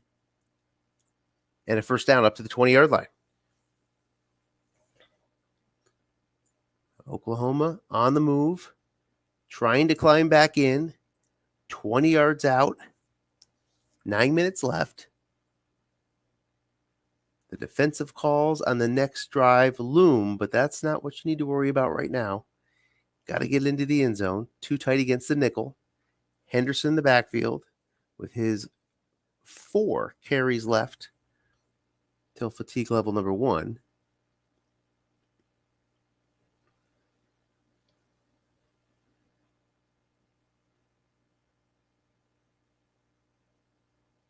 Plays are coming in.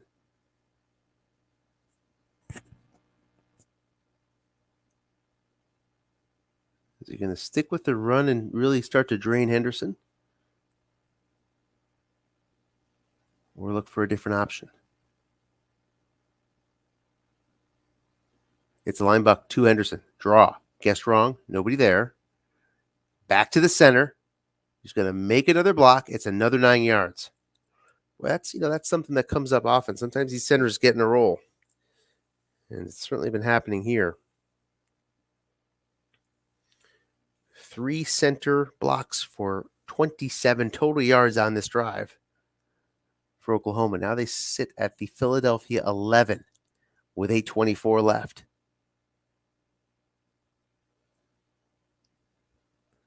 From the 11-yard line, Bro is in. Last couple chances for a flat pass if he advances the ball. That's probably why we're seeing him here. He's with Breda, who joins him in the backfield.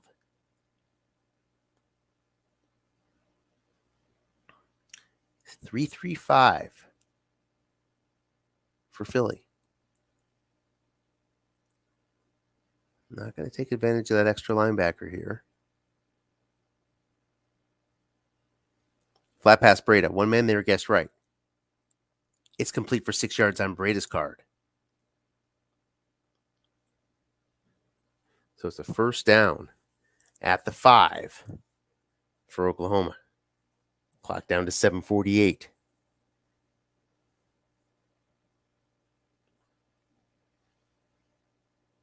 Njoku. Oh, we don't have a formation yet. Let's see what we have here. Formation decisions by Oklahoma. It's going to be Herndon and Komet with Breda in the backfield on this 1st and goal. Roethlisberger at quarterback, as he is often, inside the 10. 3-3-5 nickel for Philly.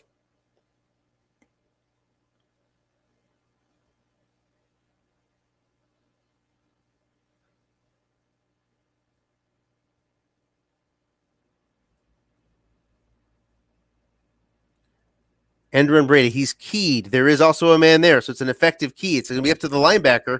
He can't make the play, so it's a 2-yard gain down to the 3. So very, very nice call by Duke. But he had a 0 linebacker out there in the zone against the 5 white die. He's called upon, and Brady gets a couple yards where he could have had a loss. 2nd and goal from the 3. This time Njoku is in the game as your left end. Komet lines up as the right end. Breda again in the backfield. Breda had a 11% chance of a fumble on that run.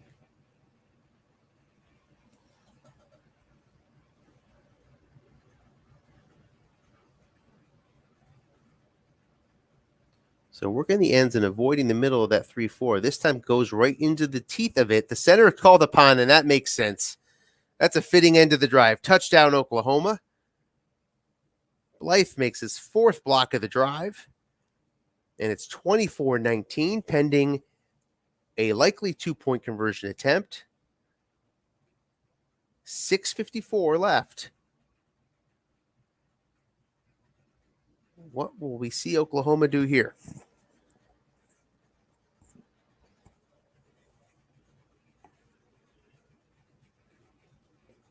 Dennis made note of the lack of right running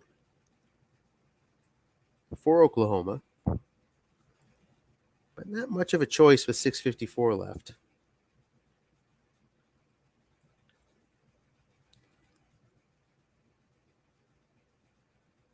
Field goal doesn't kill you. Keeps you 8 points within 8. Philadelphia drove down and kicked 3. 7 gets you no matter what, so it's a question of which formation you're going to run here. Wayne thinking through it. What to do. I like the full house here for him. I just see all those 5s. There's a lot of value in it. Those formation changes and how they change the line really depends on what your offensive line looks like. I've said it before that I coached the Chargers in the stock league, and I run 3 wide, 2 running back almost all the time because most of my run blockers are zeros anyway. It's not much of a penalty. In this case, sort of the opposite case, the full house brings all these 5s up to a 6. And indeed runs the full house with Edmonds and Breda preserving the carries of Henderson. Komet in the backfield with them, a pass-catching threat. He moves up to a 4 as a blocking back. All these guys do. And it's a nickel blitz for Philly.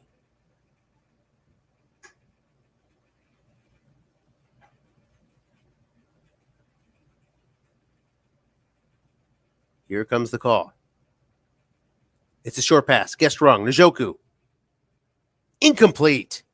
Hits the interception split, and it's 24-19. Nice opportunity there for Oklahoma. Can't cash it in. And it's a 5-point game. Philly starts out after 25 with 6:54 left. After the touchback. And now it's time for Oklahoma to play some of that D it's known for. 3rd in the league in guessed right percentage at 61%. Going to need that to come in handy right now. First one is guessed wrong. Short pass Arnold, but 4 men are in the zone. It's complete, 14 yards. First down, Philadelphia. Up to the 39, 6:18 left.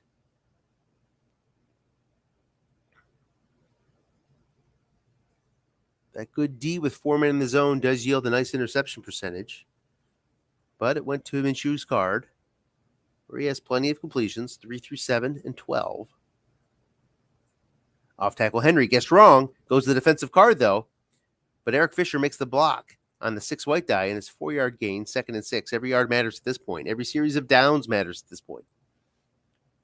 Oklahoma needs 7 now. So a pretty big block there from Fisher. The only 6 along the Philadelphia line shows up when the 6 white die shows up. Too tight again for Philly. And there's the 4-3 line. Buck Henry guessed right, nobody home. It goes to the defensive card, and that's good for 7 yards and a first down. So Duke getting some important rolls here. 5:06 left at midfield.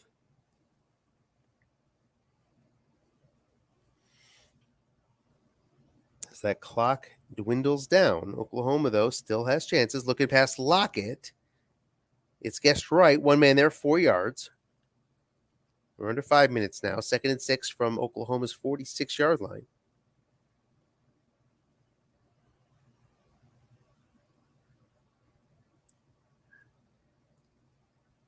Staying with the 2 tight versus 4-3.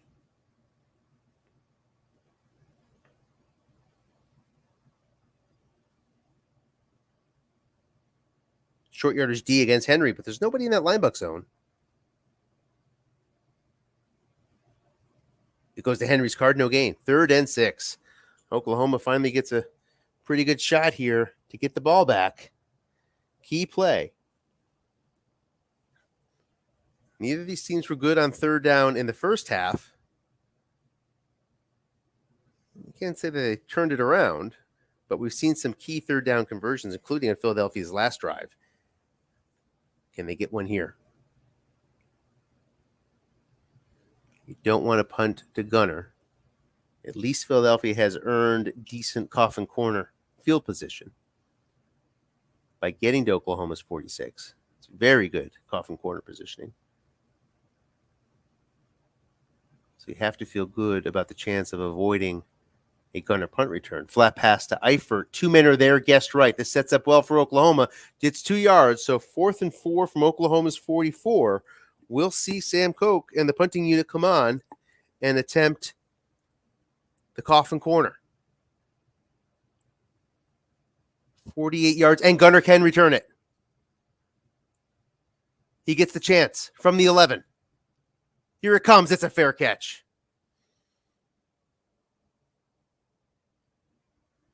So the coffin corner does not get out of bounds. Everybody's eyes got big, but it ends in a fair catch. So now it's 89 yards for Oklahoma. 3 minutes to do it.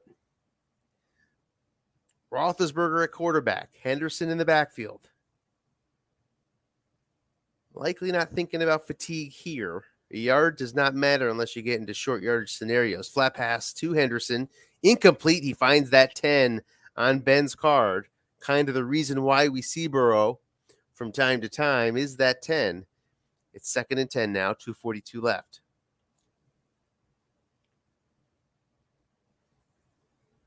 Stays too tight. Duke been running a 3-3-5 throughout most of the 4th quarter. Stays that way here.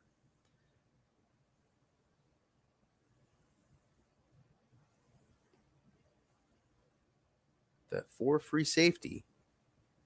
Duke does usually work hard to avoid that safety getting challenged in key spots. You'll see him move up the safety to the short pass zone and drop back as 5. That's exactly what he did here. Off tackle to Henderson. He gets 9 yards on the 12. The 2 would have brought him 38 yards. Instead, the 12 brings him 9. 3rd and 1, 2:06 left at their own 20-yard line. Has the benefit of the 2-minute warning here. So in this short yard situation, can run without consequence. Might mean we see a full house, which would be pretty intriguing, I think, from a defensive play caller's point of view, because you got to wonder if he pulled the string. He goes too tight, though, with Breda and Burrow. Burrow is not very effective at pulling the string on a deep ball. And you see the 3-3-5 here. Philadelphia not particularly interested, at least from a formation point of view, on stopping this 3rd and 1. It's a flat pass to Kmet, guessed right. He's going to get 4 yards, first down at the 2-minute warning. Oklahoma's at their 24. Down 5 points.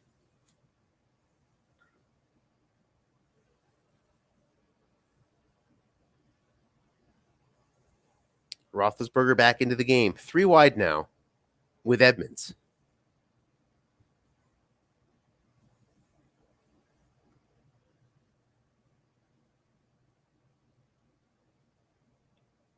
Sort of makes you wonder about Perryman's flat pass.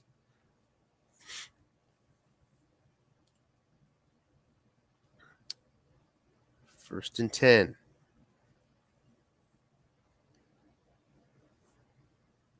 So let's take a quick look at it if we can here. Flat pass, guessed wrong of Perryman. Yeah, you got that long gain on 10. You can go hunting for that. Short pass, though, to Perryman. And you see that safety drop. 4 men in zone. Incomplete. 2nd and 10, 1:52 left.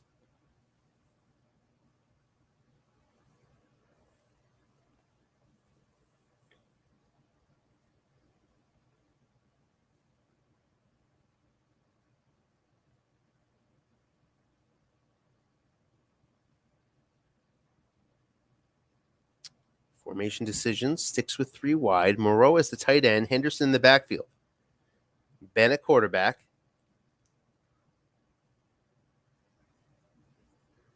Against a non-blitzing 3-3-5.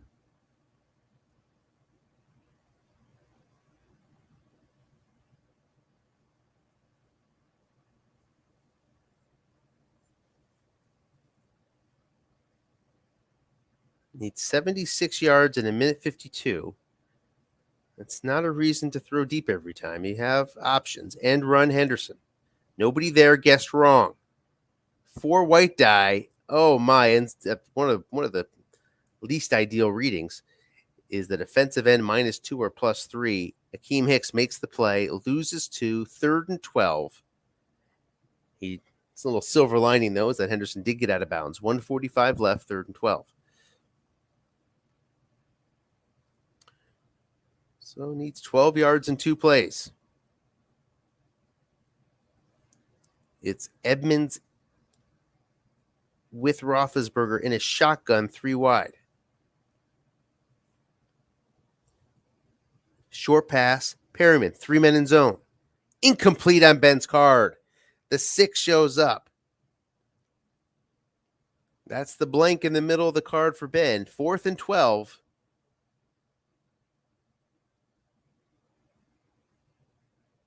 It's not exactly the ball game on this play, but pretty close to it. Finding 12 yards is not easy. Obviously, the 7 on Ben's card, as you said before, only gives you 10 on short pass right, but he does get it on 4 and 5. Duke likes to protect that long pass zone.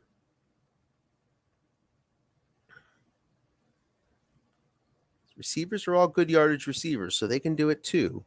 It's Perryman, Moore, and Aguilar. They can do it short. We see a 3-3-5 here from Duke. Case to be made for the 3-2-6.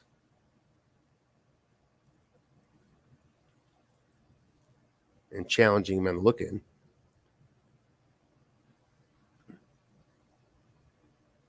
Even guessed wrong, Ben would have trouble. Short pass, Aguilar. 3 men in zone. Not double teamed. Incomplete. Philadelphia takes over on downs 130. They're in command, up 5 points. A 3-and-out and a field goal means that Oklahoma would still have some life. That's the mission now for Oklahoma.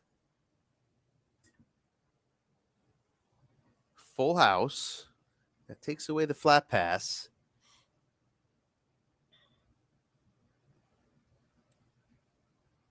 4-3 from Oklahoma.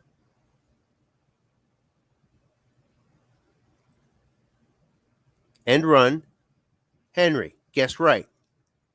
He's going to get 12 yards because there's no linebacker in the zone. First and goal now from the 10, and this is going to be pretty close to the end of the game. There's going to be a sliver of time, I believe, for Oklahoma, but not much. They don't have a kick returner with a touchdown. So if everything goes well for Oklahoma, or if it sort of stays chalk here, we see timeout, kneel, field goal. Oh, it's a short pass, and it's a touchdown. Crosses everybody up, throws to Eifert. He catches it. Touchdown, Philadelphia, 30-19. Duke pulls the string, and it pays off. The extra point is good, 31-19 Philadelphia, and it looks like Philadelphia will advance.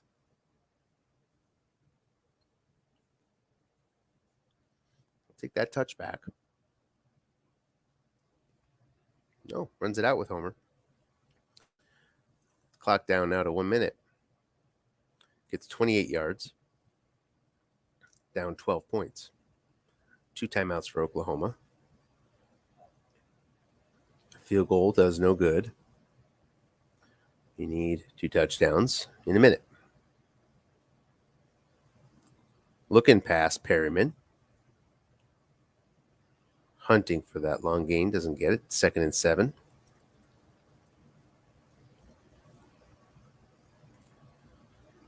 He's got that long gain on 10. Guessed wrong. Flat. 2nd and 7 from the 31. Just 37 seconds left. Long pass, Perryman. The defender is a 5, and he'll make the play. Prevents a 27-yard gain. 3rd and 7 for Oklahoma now. And needed that one. But those good defenders of Philadelphia make yet another play. It's Cameron Sutton this time. 3 wide with Edmonds. Sticking nickel is Philadelphia.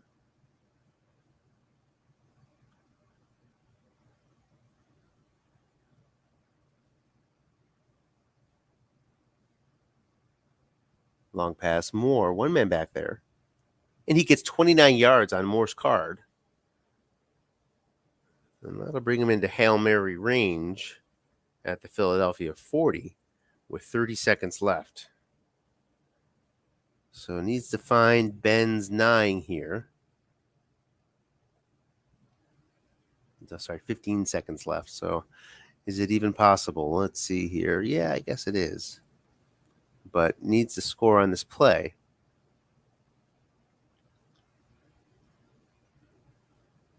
So this is the do or dies. That would take us down to 8, and that would give time for a onside. It's picked off.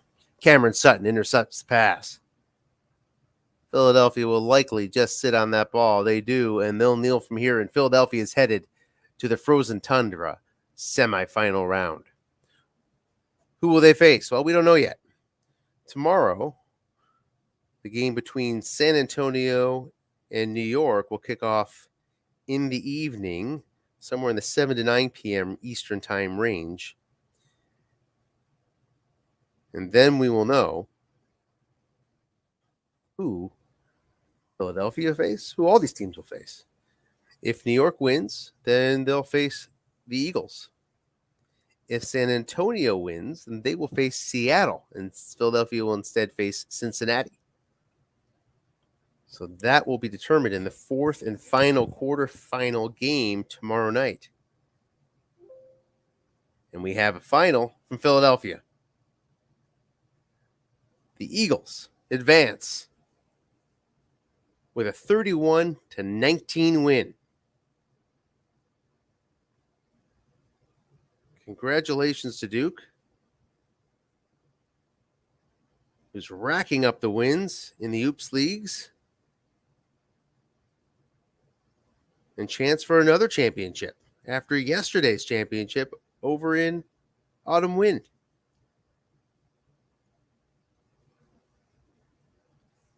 Take a look at the stats.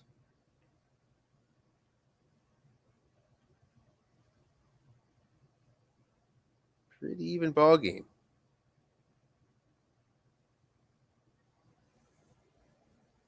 363 to 355 in yards, very close in yards per play.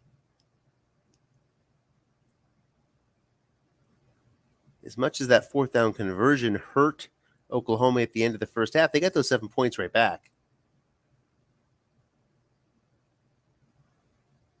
Had the opportunity when Oklahoma got the ball back with the kickoff to start third quarter, down 14-13, ended up punting on that possession. And after that punt, which would have been right here, Philadelphia came back and built a little bit of a lead up to 4 points. And then it was another punt by Oklahoma, and then the touchdown by Philly. 10-play, 58-yard drive. Where at that point, Philly was in command, and it became a comeback effort from Oklahoma. So really, you don't point to anything in the first half for Oklahoma. Of course you could, but all that was pretty much forgiven, and Oklahoma had its chances right here on these two possessions to start the second half, and went 5 and out and 3 and out against a superior defense of Philadelphia and a superior coach of Duke who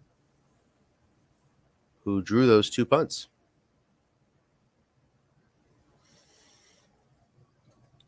Well, congratulations, Duke. We will see you next week in the semifinals. Against who? We don't know yet. The final here, again, from Philadelphia. Philadelphia wins 31-19 over Oklahoma. We'll have Dennis likely broadcasting the fourth and final quarterfinal tomorrow evening. It looks like Duke will be able to join. Come aboard, Duke. He's asking me here. Oh. Why can't I reply to him? Oh, let's see here. Oh, there you go. Come on aboard. So we can get some comments from the winning coach. Always nice to have that. I'll take a look. I don't think he's joined yet.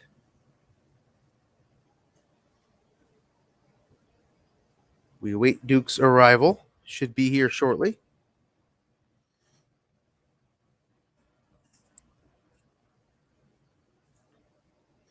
And he's asking how to hit the link. I'll grab it for you. Stand by, everybody. Just working on some logistics here.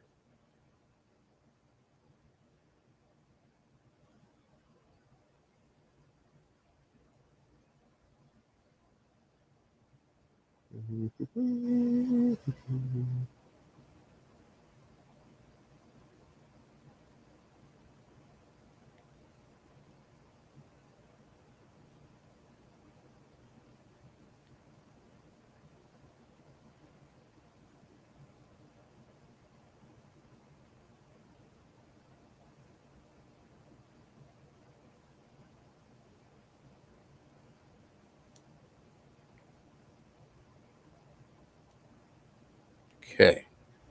So Duke has the link now. You should see him in a sec.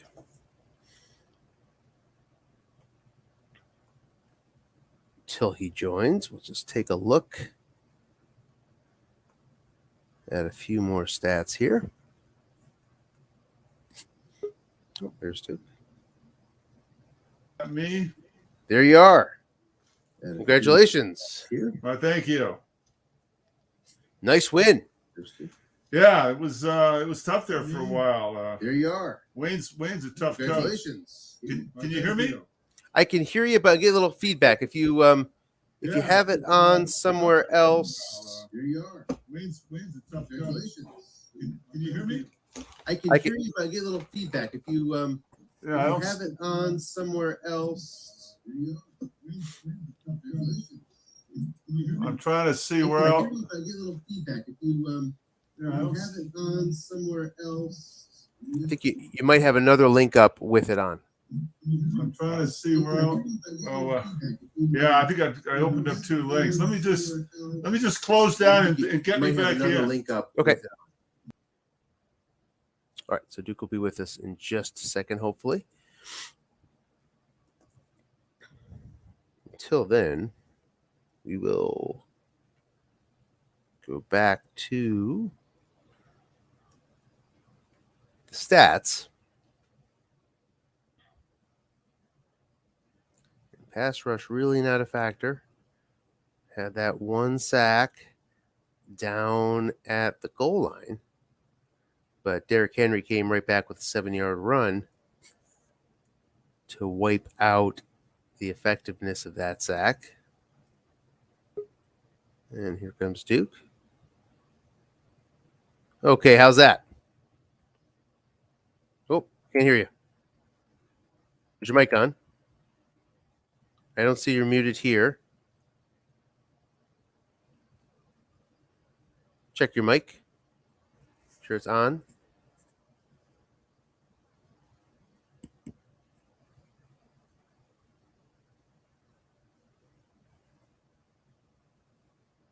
Mic check, mic check. You can hear me, right? I can't hear you.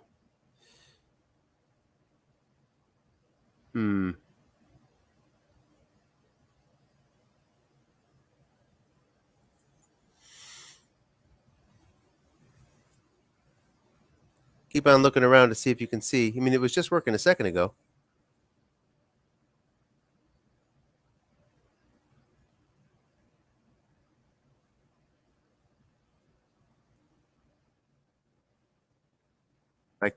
I can't hear you. I'm bad at reading lips.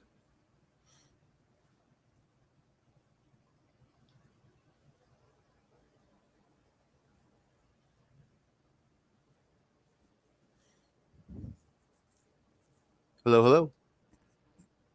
I saw you just mute and unmute yourself, but it didn't seem to impact it. Might be a different mute button somewhere. Maybe on your computer itself, or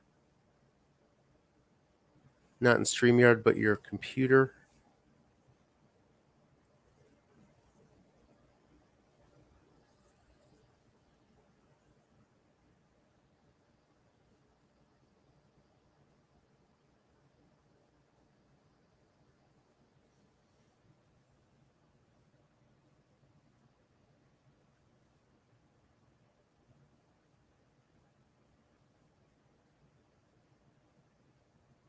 All right, I think he said he's going to try to come back out and in again, I think. And we'll be able to cut all this out of the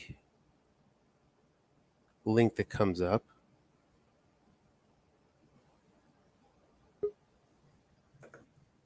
Okay. Okay, that's better. You can hear me? Yes. Oh, Eureka. All right. Nice game. Well, as we looked at it, there was all that hijinks at the end of the first half, but the 4th down conversion that you stopped, you turned into 7 points. He came right back and got those 7 points back on the long pass from Ben. So yeah. all of those all that sort of excitement canceled itself out. And you had a 14-13 game with Oklahoma with the ball starting the second half, and you got a 5-and-out. How did I get through all that? That's amazing. And then, of course, you got a field goal after he punted at that first possession, you came back with a field goal, gave yourself a little bit of the lead, and then you got a 3-and-out after that, and you scored a touchdown. It was those two defensive possessions to start the second half that gave you the lead and changed the complexion of the game. Where it became a game where he had to come back. Yeah, that's a good point, Anthony. I felt very confident in this. You know how sometimes when you something happens at the end of the first half, you're a little let down. I thought I had a little bit of cushion there, but I somehow felt good defensively in the starting the second half. I wasn't sure I would move the ball offensively, but I thought defensively I could hold my own with him. And you did. I mean, enough. I mean, obviously he's able to hit some. He's going to get his points, and he came back with a touchdown drive later. But once you're able to establish the lead, I mean, it gives you a lot of offensive freedom too, because now with the lead in Henry, there's the secret weapon. You know, you could stop him for a lot of the time, but there's going to be a time when he's going to sneak by you. And he obviously did that in the first half too. But you just have from a defensive standpoint, you're down. You obviously everybody, no matter who the running back is, when someone's playing with the lead, when your opponent's playing with the lead, you're just going to be inclined to call run more anyway. And then you have Henry on top of it, and it can't be better exemplified by some of your pull the string pass calls right down to the last play of the game, the touchdown to Arnold. Yeah. Where we all expected run. I mean, that was the epitome of. Don't try to figure me out, Anthony. Okay, I'm off the charts usually. Well, nicely done. Nicely done. How does it feel? I mean, you're racking up these wins in Oops this year. I'm not sure what you do in autumn wins in the other seasons. I don't. I'm not in the league, at least not now. Funny, both those leagues I got off to a bad start, and I can't remember the last time I lost. I ran the table in autumn wind. I won 12 straight at the end. Mm-hmm. I was 4-4 after 8 games. Mm. And the teams that I lost to were the 4 teams I lost to in the first half of the season were 52-12. Mm-hmm. That was their season record at the end, 52-12. That explains that. So I had some pretty tough competition, but I took advantage of my weaker schedule in the second half, and then the playoffs. I got lucky. You know, Anthony, how this game goes. You've got some great coaches, great teams, and I got a lot of breaks go my way, and it was just a really phenomenal ending to that season. Well, as Bill Parcells says, I mean, you just got to get in the tournament, and then anything can happen. Yep. You sort of have to get there, you know. Right. So now you'll advance to the semis. You don't know who you're going to play. If my Yanks win tomorrow, it'll be me and you in a rematch. Okay. Of a fourth quarter game that you and I had. And who are you playing? I'm playing Dale in San Antonio. Okay. Dale was the last seed in. He squeezed into the playoffs, didn't he? Yep, the lowest seed of the play-ins, of the 4 play-ins, and he's won 2 in a row to get to this point. So he's on a bit of a streak. Yeah. So it's going to be a tough one. Dale has a good running offense with Latavius Murray, and then Josh Allen at quarterback. Yeah. So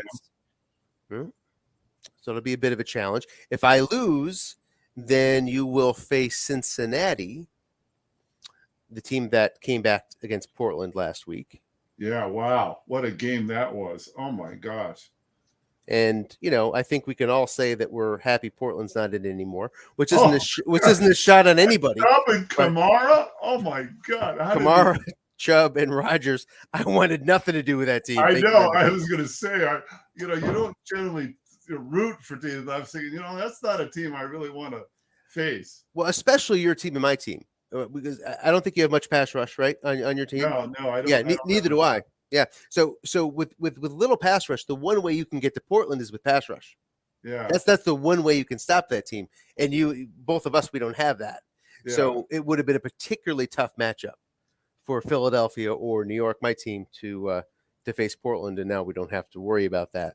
Yeah. Thankfully, not that the other guys out there are a cup of tea, because they're certainly not. But from a matchup perspective, that one was particularly bad for me and for you. So, well, it seems to me Anthony, like these two leagues, Autumn Wind and Frozen Tundra this year, at the top of the league, there are just some monster teams. They are just so good that you almost don't want to face any of them. Can I place one of the second division team that didn't make it? I mean, But that Portland team in particular was probably, I mean, I haven't seen a better draft team put together across all leagues. And some leagues are 24 teams, some are 30, this, that. Yeah. You put all that aside, that offense in particular was just gangbusters. It was. It was kind of ironic how he went 3 and out that when he needed it most, and he just blanked out. And Cincinnati just everything they did seemed to turn out roses for them. It was quite a remarkable game. And the comeback. And I compliment you on email. I want to do it here on the air. The way you announced those 2 games at the same time, that's brilliant. That was really, really good the way you did that. And because I was really interested in both of them, and you just kept me abreast. It was really cool watching. Well, thanks. A real pro at work. It was fun. I mean, I wish I had a little more time to prepare because both of them just came on. Hey, these games are on. So I had nothing ready. But it's always fun to flash between. I have to share this story with you because I've actually done some announcing in booths at college and high school football, among other sports. And I remember we had the South Bay Fire Department versus the South Bay Police Department game at El Camino College. And I was going to be the color announcer on it. And so I decided, being the professional that I am, Anthony, I went to the practices of both the police and the fire, and I did my homework as a color guy should. And then I had actually a guy from the fire department come up in the booth with me. So we're ready to go, and Dennis Bradley is my play-by-play guy, and he and I have worked together, and he's really, really good at this, and he does his job, and I do mine. And we're in this booth, kind of a smallish booth, but my other guy, Mike, was in the thing with me, and it's really hot, and there's a glass thing in front of you. And just as we're ready to kick off, the truck tells me, Dave, Dennis's microphone's out. You're going to have to do the play-by-play too. And I go, oh, no. Because I do play-by-play. I memorize their numbers, their names, and it's a whole different thing. And people don't realize it's not the same as the color. And I prepare for both. And the pronunciation of the names is more important and everything. So anyway, so the game starts. And so I said, my friend Dennis, I'm sorry, his microphone's on. I'm going to be doing it for you, And so I'm doing the play-by-play. And now we got 3 guys in the booth, and the tech guy comes in, and he's crawling up the glass thing, and I could barely see the field, and it's 110 degrees in there. But Anthony, like you did on that broadcast, I love the pressure of that, and you come through when you have to, and I think I did an incredible job that day, and it was under the tough circumstances, and you came through for us, Anthony. So that's what makes me think of that story. Well, thank you. And when's the last time you called the game? Has it been a while, or are you still doing them? Or? Yeah, 20, 30 years now. Okay. Yeah. But you just decided to just do other things? Was that yeah. Well, when I was in recreation, I actually innovated the first community cable station in our city, and then I ended up having a TV show. And then the Raiders moved into town, and so I had a press pass, and I went over and interviewed the Raiders every week. And then they asked me to do, baseball games and football games and basketball games, and so I was announcing. I was doing all kinds of stuff. It was really, really pretty cool. I really enjoyed that. So very cool. Yeah, I've obviously, as you could probably tell, I've never done such a thing, but I grew up in Syracuse. And when you grow up in Syracuse, you naturally, for whatever reason, pay attention to broadcasters a lot more. And you know the reason why. Yeah. Because, on the local stations, local news, right? Bob Costas was our sports guy in WSTM. Mike Tirico is the sports guy at WTVH, right? So you have these guys in college, as undergrads, really, they would get the jobs at the local affiliates, Yeah. And we just would always take pride. Well, you know what? A sports fan like yourself, a knowledgeable sports fan, if like I said, if you do a little bit of homework and understand what the difference is between just being a fan and announcing a game, you can do it. And obviously your background in sports just carries right over into here. So it's pretty easy for you. And it was pretty easy for me for the same reason. And I think it's, and I think you mentioned it yesterday I watched the broadcast last night and enjoyed those stories last night. And you mentioned it, that the broadcast just help everybody get to know each other. Oh, this is and I say it often. It allows us to sort of pretend, not pretend, but it feels a lot more like we're playing across each other on the kitchen table with the neighborhood kids around, and we're playing strategic football. Exactly. It's so much more personable. And this now, you and I talking and seeing each other's faces and where we're at, it's really cool to have that added dimension to our little gaming hobby that we love so much. So, and we all have these sports backgrounds and all that we've done we did as kids, and we're just big kids, Anthony. We're not adults. We're not really adults. Whenever we can be. Let's talk a little bit more about your team, if you don't mind. I don't want you to give away all the secret sauce, obviously, but you've got that free safety, and it seems like you work hard.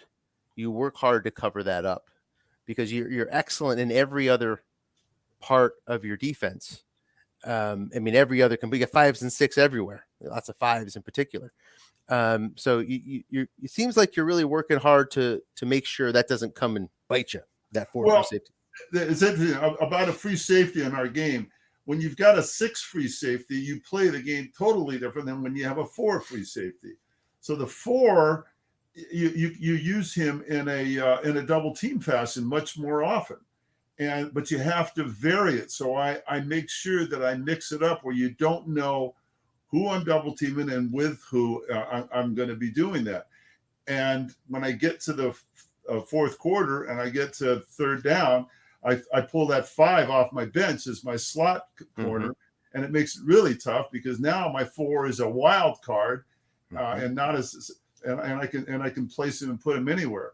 And then like you saw late in the game, I can then drop the 5 back in the safety spot and put my 4 in the short pass zone, and now I've covered myself that way too. Yep. So the versatility of that is something that I don't know if everybody does it that with a 4 free safety, but it adds. If I had one choice of a rating to be less than 5 or 6, it would be the free safety because of the versatility of that spot where you can move them all over the field. Yeah, me too. And it doesn't come into play with your team this year, but if you have pass rush, then that free safety being high value pass defender drops even less, because you're safety blitzing to increase the chances of the sack. So he may as well be a 0.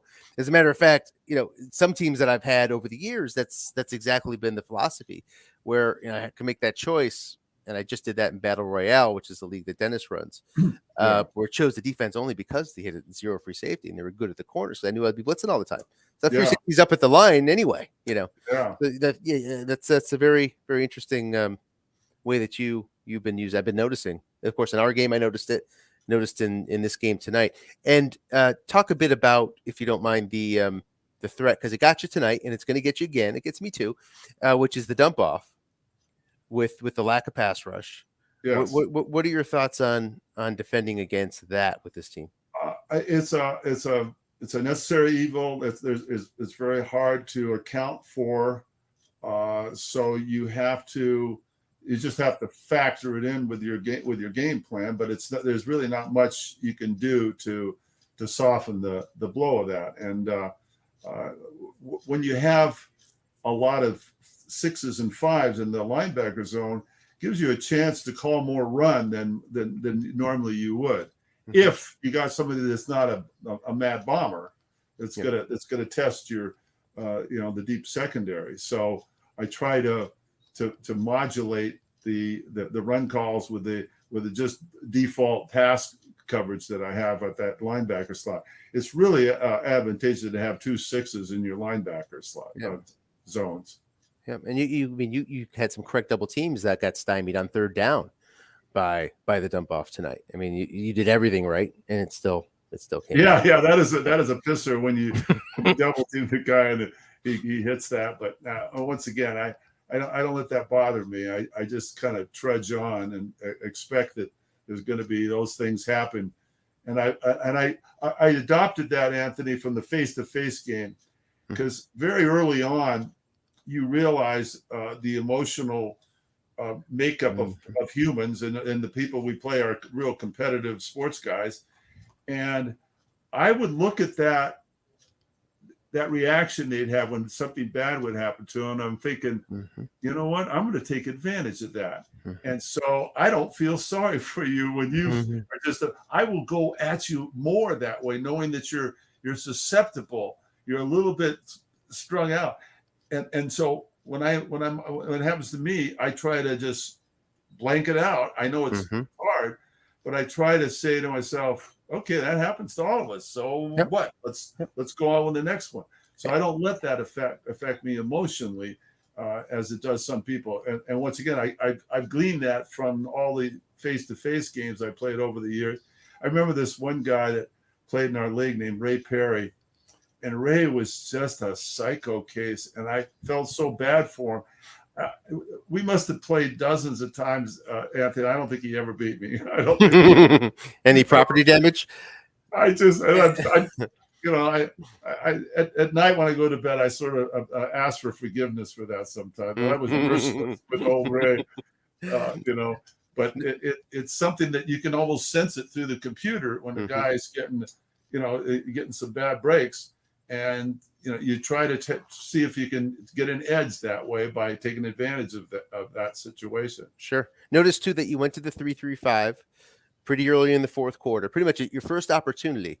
You almost started going exclusively. Well, that brings my five safety, my slot corner into the game, and when you have a lead, and the five safety comes in, so now I'm, and yet if you notice at the end, I still called a lot of run in that because he thinks I'm just going to be calling pass. Not true.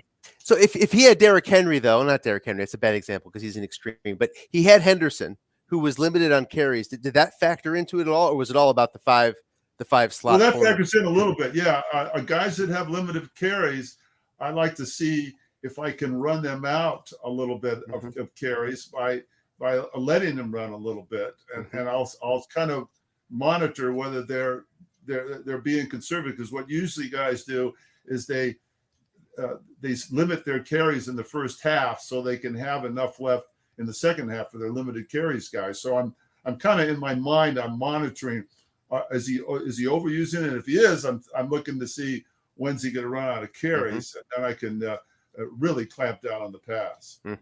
The another question regarding the too tight formation. Do you usually run it that often, or are you just looking to get Arnold against that four linebacker? The two tight ends? Yeah. No, I run that all the time. That's time. Okay. That's my standard offense. Yep. Got it. When I was trying to, I always like to have a blocking back or a second tight end. I want to have five options to throw to. And I can't remember who I made the trade with, but I wasn't looking for Arnold, and he's a 3-4-3 with his receptions. But I looked at his card and I thought, this guy is dangerous. I could use this guy, and I don't care if he doesn't block that well. He doesn't catch a lot of balls, but I'm thinking that's going to be a nice balance for Eifert and Arnold there. So when he mentioned him in the trade, I grabbed him and I said, that's a perfect setup for a two tight end offense, because if you and I just won the Super Bowl against somebody that had Arnold, and I knew I had to watch that guy, and sure enough, he caught a bomb against me. Guess right, but that's why he has that number on his card.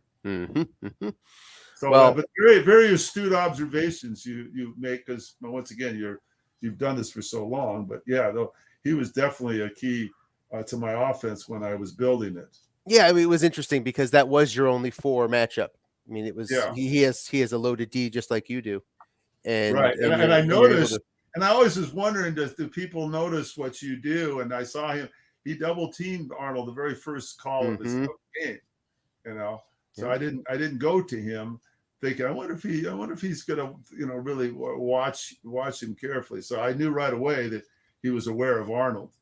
Yeah, I mean, Like, there was a bunch of very interesting wrinkles, I think, from the way you call the game Derrick tonight. Henry.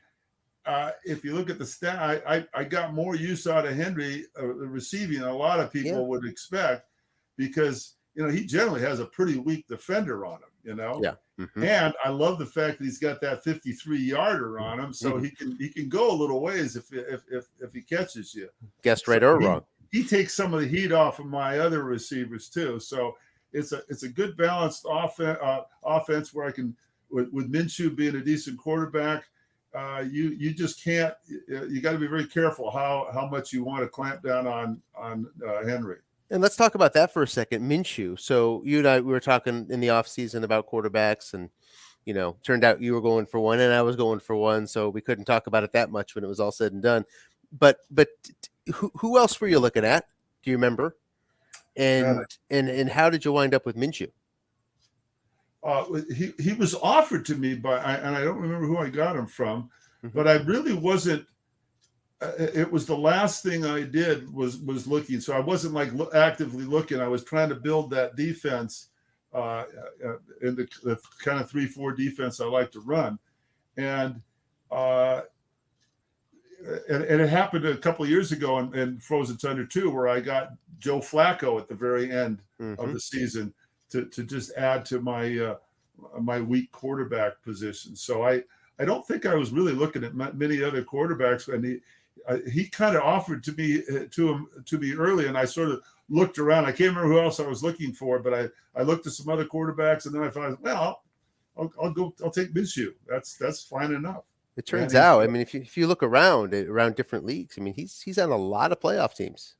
Yeah, Minshew he's sort of the missing link. I think a lot of teams that are he's sort of good everywhere, and then have a Baker Mayfield or somebody else who sort of is floundering.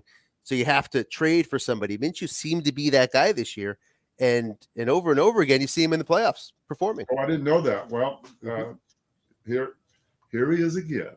Yeah. Well, and he's not making mistakes, right? No interceptions again. No fumbles again. So no mistakes at all for you, and that's how that was the thing. That was the one negative I had on my autumn win team, is I had Kirk Cousins, and Cousins fumbles the ball and throws picks. He threw 20 picks for me, for God's sakes. So Minshew is almost a really comfort zone compared to Cousins, who and you can't a quarterback that fumbles, you can't even protect it with a run. Yeah. He fumbles the snap so many times. Yeah.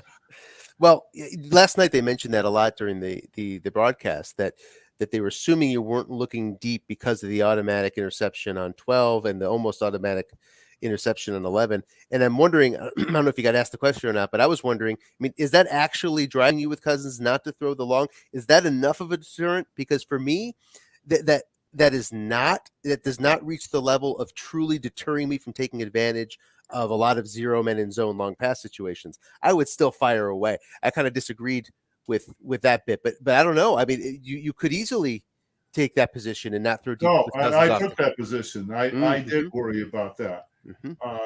The long pass is obvious. It cuts both ways, and with my offense and my defense, I thought, if I tried to be that multi-dimensional and mix in a lot of long passes, I'm going to be mixing in added interceptions. You can see by being more cautious on that, I still threw 20 interceptions. Yeah, and those are mostly on short and look-in passes. But I understand your philosophy too, especially with Fuller on your team. Especially with Fuller, you can get so many receiver readings, no men long pass. It's like, well, right. You get that to Fuller's card, but he can do damage short pass too, of course. Yes, and so that's what I relied on. So those people were right that it's something that was a factor on that card. And I don't know if you know Ed Barrow. I do not. He runs Samifa. I know. I'm sorry. Yeah. NFL Ed. I mean, he's kind of a legend in Stratomatic. Yeah, I'm in one of his leagues. Back to the face-to-face day. He's an old friend of mine, and he had Cousins in one of his leagues too. So he was the one that alerted me that he says you can't even afford to quarterback sneak Cousins, and he told me I forget what he rated him as I don't know, the 29th worst quarterback on the set. I don't know, some ridiculous thing. So Ed and I started talking about that. Worried me about Cousins too. So, but it worked out all. Yeah, it worked out. Yeah. Don't listen to me. You're the champ. Yeah. Well, it's grueling to get there, but as you know, and it's fun when you do. Well, next week I'll either be calling your game or I'll be playing against you, one or the other. Well, that'll be a hoot. That'll be a hoot. I'll look forward to it. And once again, this does add an extra added dimension to our league, and it's just great to get to know you and others in the league that we didn't have a chance to without the technology we take advantage of now. Right on. Couldn't agree more. Well, I appreciate you stopping in. Okay, well, I appreciate you doing the game, and good luck in yours game. And if we see each other, it'll be a battle royale. Hope so. I hope so. It requires a win. Negative word. I use believe and trust. Anthony. I believe so. I trust that it will happen. There we go. Thanks, Dave. Dave. Have some fun this weekend. Will do. Have a great night. See you. All right. Well, thanks everybody for sticking with us. It is a wrap here. 31-19 Philadelphia over Oklahoma. Tomorrow, the last quarterfinal for Frozen Tundra. Dennis should be calling the game, so tune in for that if you can. Have a great night.